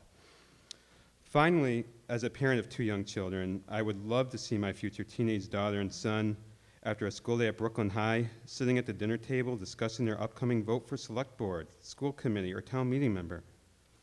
To ensure the strongest and healthiest democracy exists, 16 is the right age. I encourage town meeting members to vote in favor of the warrant article, and I look forward to seeing the continued vibrant participation of 16 and 17-year-olds and all young people in civic life. Thank you. Thank you, Ms. Roseman. And would Anjal Mitra please come forward and sit in the front row? Good evening. Linda Roseman, Town Meeting Member, Precinct 14. At the risk of sounding like a cranky old lady, I am speaking tonight against lowering the voting age to 16. I raised 4 children who are now adults, and I have taught 11th grade. I have intimate knowledge of the mindset and behavior of 16-year-olds. This is not a group of people I would recommend as decision makers. When my oldest children were 17, 15, and 13, my youngest child was 6. She was the most rational child in the house. I am sure many of us in this room made decisions at 16 that we would rather forget.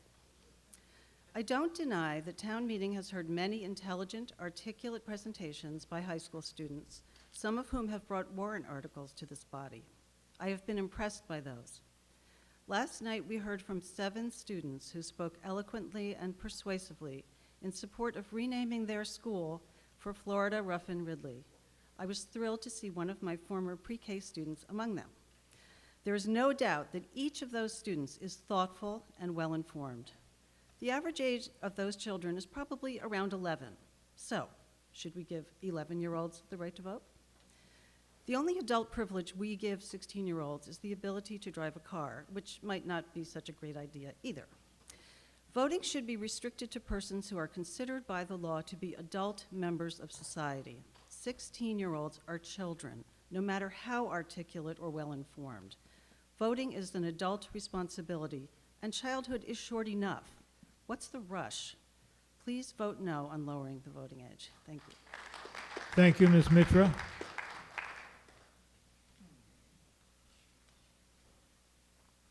Hi, everybody.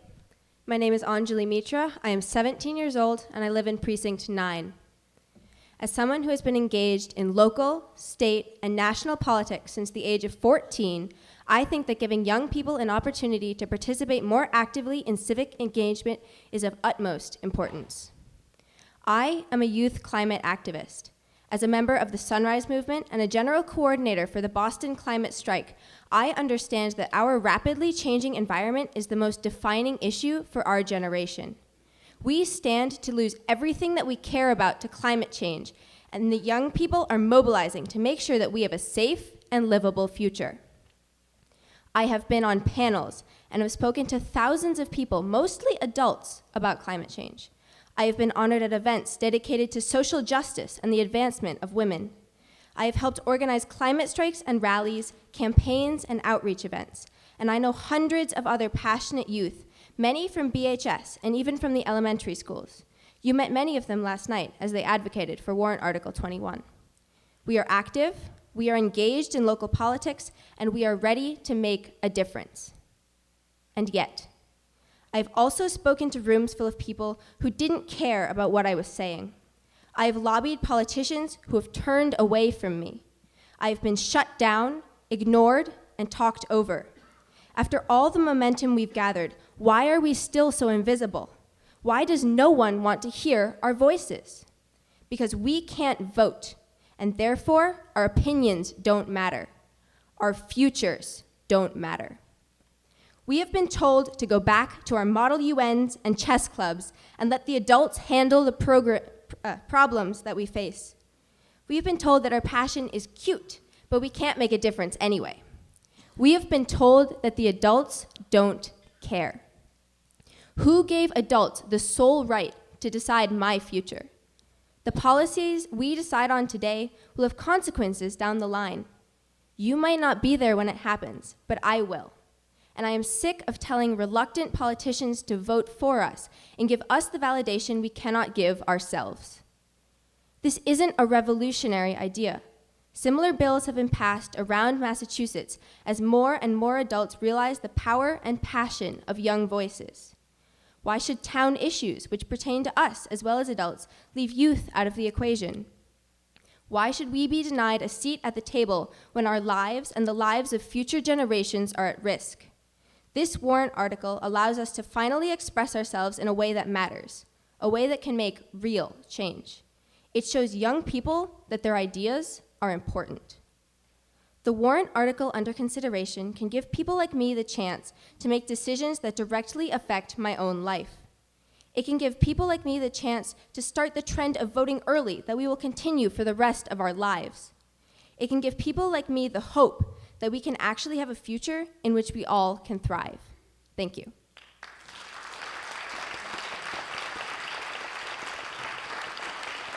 Thank you, Ms. Mitra.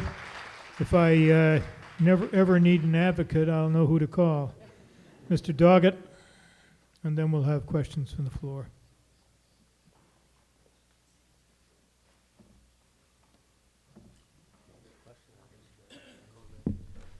Thank you, Mr. Moderator. John Doggett, Precinct 13, and speaking for myself. Some weeks ago, a post on the listserv caught my eye. A town meeting member mused that it seemed unlikely that lowering the voting age would actually increase voter turnout. So I did some research on the subject, and I'd like to share with you my findings on town election voter turnout. Could I have a slide? Oh, thank you.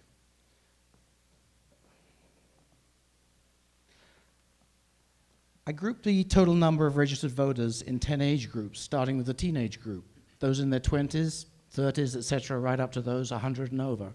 We have quite a few in this town, actually. The height of each blue bar shows how many voters in each of the age groups are registered. The teenage group has 503 voters registered. The 20 and 30-year-old age groups have about 7,000 each. And the 40, 50, 60-year-old age groups have about 5,000 each, and so on. The total number of current registered voters for all age groups adds up to 37,161. Now let's examine the voting behavior of each of these age groups in the 2018 town election. The green bars show the number in each age group that actually voted. Percentage turnout in an election is calculated by dividing the number of votes cast by the number of registered voters. In other words, dividing the green bar by the blue bar. Using the simple formula, I calculated the percentage turnout for each age group. For example, in the 20 to 29-year-old group, there are 7,334 registered voters with a total of 238 who actually voted. This results in a 3% turnout for that age group, and so on, as you can see, for each age group, resulting in the town-wide average voter turnout of 21%. This voting pattern is typical of town elections. So one conclusion is that it appears the establishment of persistent voting in town elections is a habit acquired largely after the age of 40, not as a teenager. So now let's see what might have happened in a 2018 town election if we'd already lowered the age to 16, thereby doubling the number of teenagers to register to vote. Doubling the teenage registered voters would have increased the number to about 1,006. If the percentage of teenagers who came out to vote remained the same at 5%, this would have increased the number of votes cast in the election, but the increase would not have been sufficient to raise the overall election turnout beyond 21%. In fact, it would need greater than 80% turnout of this group of newly registered 16 and 17-year-olds to raise overall turnout by just 1%. Increasing the overall voter turnout through a laudable goal, unfortunately, is not likely to be achieved by lowering the voting age in town. Thank you. Thank you, and we're going to hear from Mr. Fernandez before I take questions from the floor. I recommend that you don't wait quite as long as Mr. Fernandez does to sign up to speak. I just wanted to add a couple things. Raul Fernandez, Select Board member. Just wanted to add a couple things in speaking in favor of this warrant article. Was speaking earlier with State Representative Andy Vargas, who is one of the primary sponsors of the aforementioned Empower Act, which seeks to provide municipalities like ours the option of including 16 and 17-year-olds in our municipal voting. And I want to just touch on a few facts here. One is that 16 and 17-year-olds do actually have a stake in the game. At 16, they can work and pay income tax like other adults, but they do have no say currently in decisions about how decisions are made in this town. And that if cities want to allow their youth voices to be heard, that they believe state law shouldn't stand in the way. I do want to say that there are currently 53 state legislators that are sponsoring or co-sponsoring this bill, and they include our very own Tommy Vitolo and Nika Elugardo. Absolutely. And that there are others out there that are pushing for this. There are at least 5 cities and towns in recent years that have approved 16 to 17-year-old voting. And others are asking for permission. They include Northampton, Somerville, Boston, and of course Brookline. Should this pass, this will still need to go through the state legislature, and then it would give us that option to be able to include 16 and 17-year-olds in our voting. I think many of us have seen people at this age speak before a town meeting. We know that, notwithstanding Ms. Roseman's comments, that many of them do have cogent thoughts to share and to offer, and even town meeting member Silbaugh, we've had these conversations before, has said that during so-called cold decision-making periods, when young people have the opportunity to take the time to make decisions, that they actually perform quite well under those conditions. So I certainly encourage you to support this. I think, as one last note, that we should be very, very careful and not at all cavalier about denying people the franchise. And that if this is something that we're looking at, which is new, that we should actually think about why we would not allow them to speak and not make the default, or to vote, not make the default that they shouldn't, but really question ourselves and say, why should we not allow them to be able to have the franchise? I certainly think they should. Thank you. Hi, my name is Jeffrey Benson, Precinct 3. This is my first town meeting. I was a high school principal for 25 years. I would unequivocally vote for this amendment to allow 16-year-olds to vote, because frankly, most of them could do it pretty well. Do I think most adults vote responsibly really well? It is a hodgepodge. So I want to acknowledge that. When my son, who was went to Brookline High School when he was 16, he said to me one day, "You know, Dad, I'm legally allowed to have consensual sex, but if I videotape myself, I couldn't watch it in a movie theater." Because we have no absolute way to measure what's maturity and what's adulthood, but we do have a concept in education, which is the notion of gradual release of responsibility, which is to give kids the opportunity to practice being adults over a period of time. And I think the opportunity to choose to vote is one of the most wonderful notions of giving a gradual release of responsibility to 16-year-olds. It does not mean we're giving them all the responsibilities, but we're saying this one is a really cool way to bring them into the community as adults. I do not think we will have a mad rush of irresponsible teenagers coming to vote. Thank you. Thank you. I'm Paul Harris from Precinct 9, and I'm speaking in favor of this warrant article. And I'm actually looking forward to seeing the numbers on Mr. Doggett's chart when we have Brookline 16 and 17-year-olds allowed to vote, and see how many of them turn out once the activists that we've seen get working through the high school. I also raised 2 teenagers, and apparently my teenagers were different from Governor Baker's. I have 3 rhetorical questions. If this warrant article passes and 16 and 17-year-olds are able to vote in municipal elections, that will mean they will be able to vote on town meeting members, all of us in this room. And when I think of some of the warrant articles that we're having during this town meeting, many of them are related to climate change. And I think it's likely that as we move forward, we will have more relating to climate change. And I ask the rhetorical question, who will be more affected by the consequences of climate change, those of us in this room or the people who are now 16 and 17 years old? Secondly, they will be allowed to vote for school committee members. And again, I ask, who knows more about what is happening in our schools, us in this room, or 16 and 17-year-olds? And finally, I've heard people concerned about the difference. They say if we lower the voting age to 16, there'll be 5 years difference between the voting age and the age that you're allowed to drink. And so my question on that regard is, if we do lower the voting age here to 16, how many 16 and 17-year-olds are likely to be arrested for voting and driving?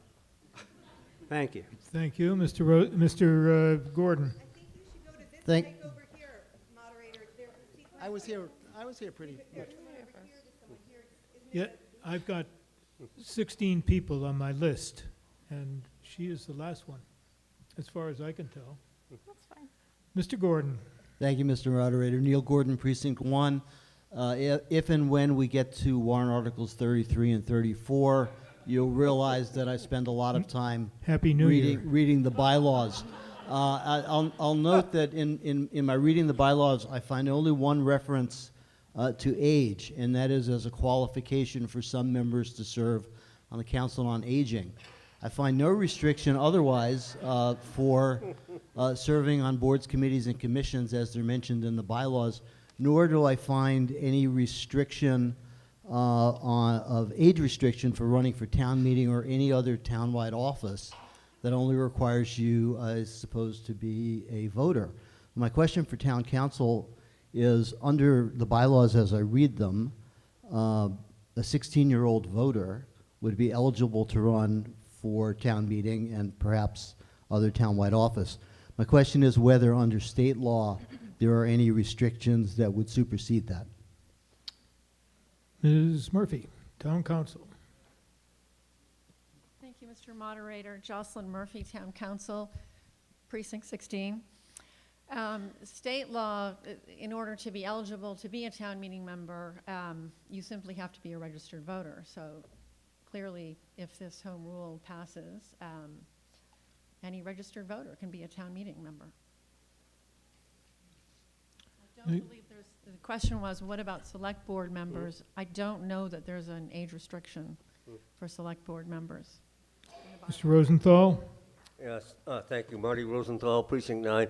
I'm not speaking for PACs, and many have asked. PACs did not have a 60% majority in either direction here. I myself am strongly in favor of this. I've been quite puzzled by the very sincere objections, especially the ones about protecting the kids themselves. We've had a great week of seeing some wonderful kids, including 15 minutes ago, I forget the young lady's name, come in here doing things on, quote, political issues. I wish I had done them in my high school period. I have to reminisce a spec. My dad taught at Latin school. I could have gone there for free. And he let my brother and myself choose to stay with our friends because he liked the Brookline schools. He had confidence. I got a great education, Devotion School, Brookline High. However, what it lacked was political education. It lacked civic education. It lacked critical thinking. And by the time I was a senior, I was pretty good academically, and I was kind of coasting. And I spent the next 5 years more interested in basketball than politics or government. And it wasn't until Richard Nixon and the draft that I woke up, and here I am now. But the fact is, if we have kids that want to vote and want to participate, like the kids that were here this week, why should we not let them do it? We should empower them, not disempower them. All the parade of harms that I've been hearing about sound ridiculous to me. I mean, this is not like driving. I didn't think my daughter was ready to drive, and luckily she survived. And 4.5 years later, after Brookline High, she hasn't had any accidents. But I wish she could have voted when she was 16. The analogy that's changing the juvenile age is totally irrelevant. That's being done for public safety purposes because the juvenile courts do a better job in terms of keeping kids from further crime. So I say favorable action, please. Thank you, Mr. Levy. My name is Mark Levy, town meeting member, Precinct 7.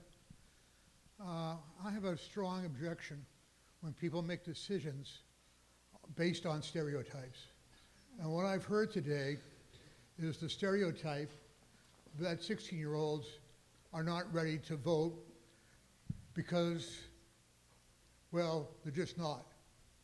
And it seems to be based on the idea that all 16-year-olds, or most 16-year-olds, are too immature to vote, too irresponsible. I would say that most 16-year-olds around their parents are in fact immature and irresponsible. It is part of their job as teenagers to drive their parents crazy, and part of the parents' job to drive the teenagers crazy. That's how we do separation from our parents and develop self-identity. If I were on the advisory committee, which thank God I'm not, I would have asked two basic questions. Have any other towns tried this experiment? And what was the result? Did they find it useful? Did they find it, nah, no big deal? Or did they find it harmful? I haven't heard that tonight except for one person who was speaking as a proponent who said there are towns that have done it and have been very happy that they have done it. The other thing I would have asked is how many 16-year-olds and 17-year-olds want to be able to vote?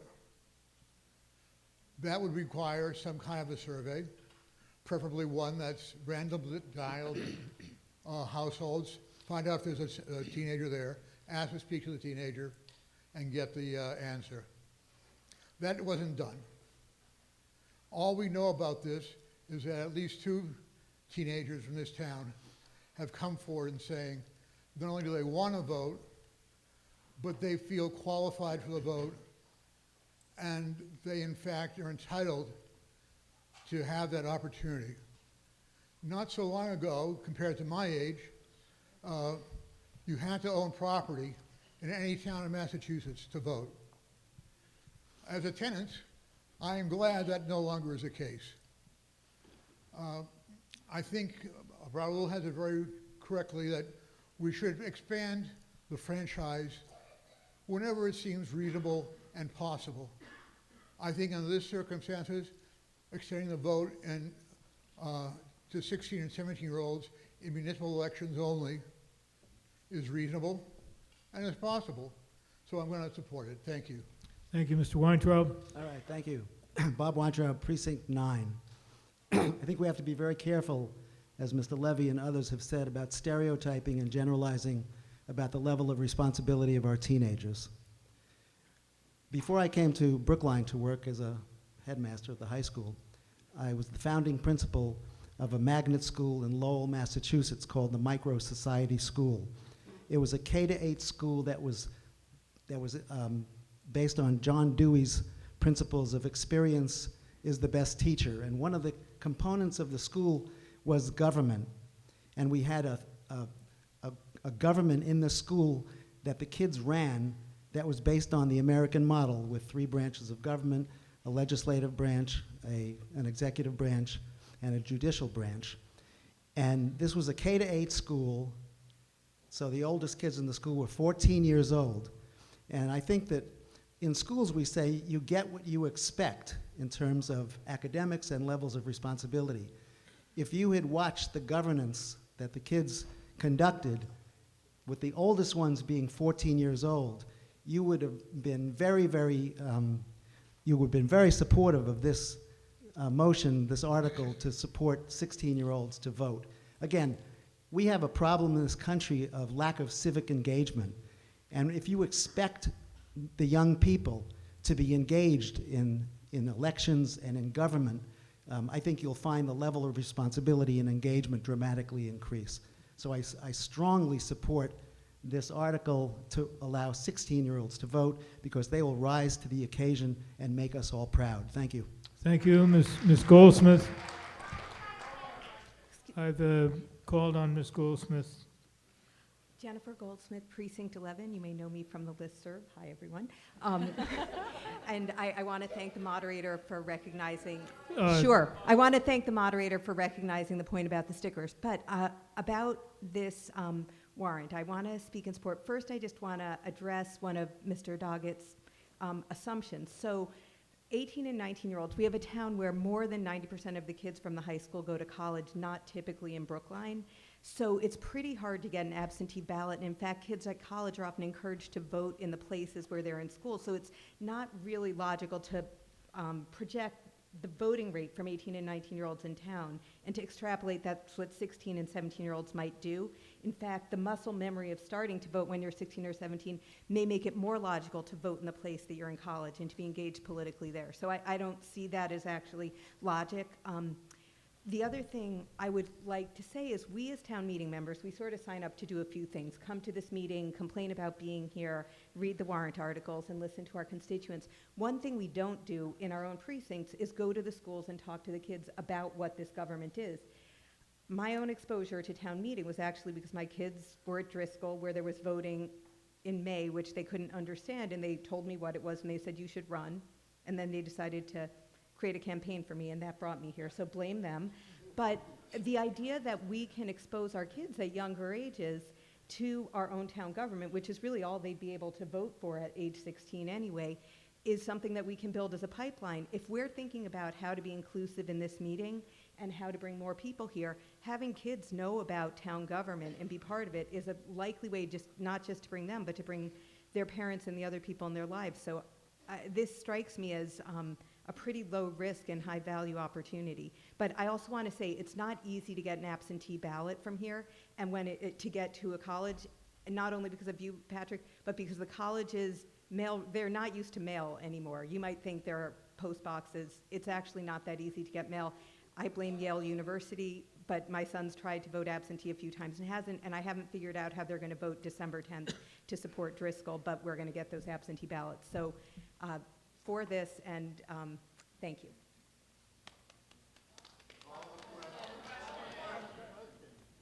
The question's been called. Is there a second? I'll allow it. I suspect that nobody's mind is going to be changed by hearing additional people supporting this. So on the motion for the question, which will terminate debate, those in favor, please raise your hands. Those opposed, that motion carries by a 2/3 vote.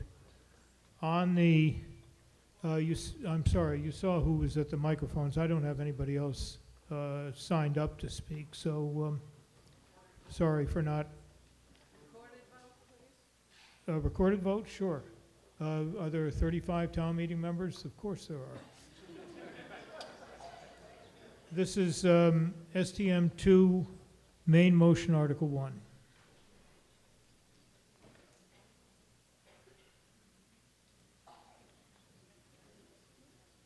One, if you support the main motion on page 1, the bottom of page 1-2.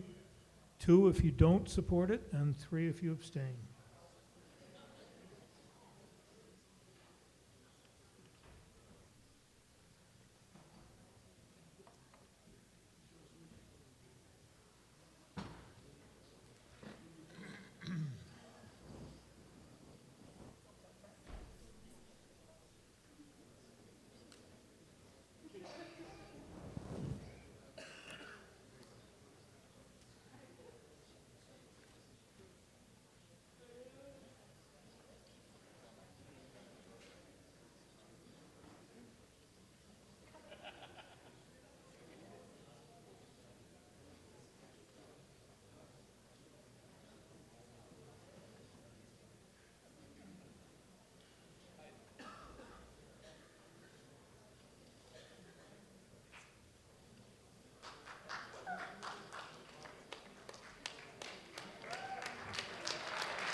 Motion carries by a vote of 142 in favor, 71 opposed, and 6 abstentions. I call for a motion to dissolve the second special town meeting. Is there a second? All those in favor, please say aye. Those opposed, no. Motion carries. We have one more piece of business. We're still involved in the STM1, remember it? And we need to adjourn this evening to a fourth town meeting. The recommendation is Thursday, December 5, so I'll accept a motion to adjourn town meeting to... Mr. Moderator, before Yes. you do that, I just want to excuse me? Yeah, we have quiet, please. Yes, just that there's Article 9, which has now been bumped twice, and if we could have a sense for folks that are speaking for and against that article, when you expect it will be heard. Well, it'll be heard first thing, despite the other motions that we've had to move articles around, it'll be heard first thing at the fourth session. All those in favor of adjourning to September 4 at December... Yeah, I don't know. January something. December 5 at 7 o'clock, please say aye. Those opposed, no. Thank you. Town meeting is adjourned to December 5. Happy Thanksgiving to all.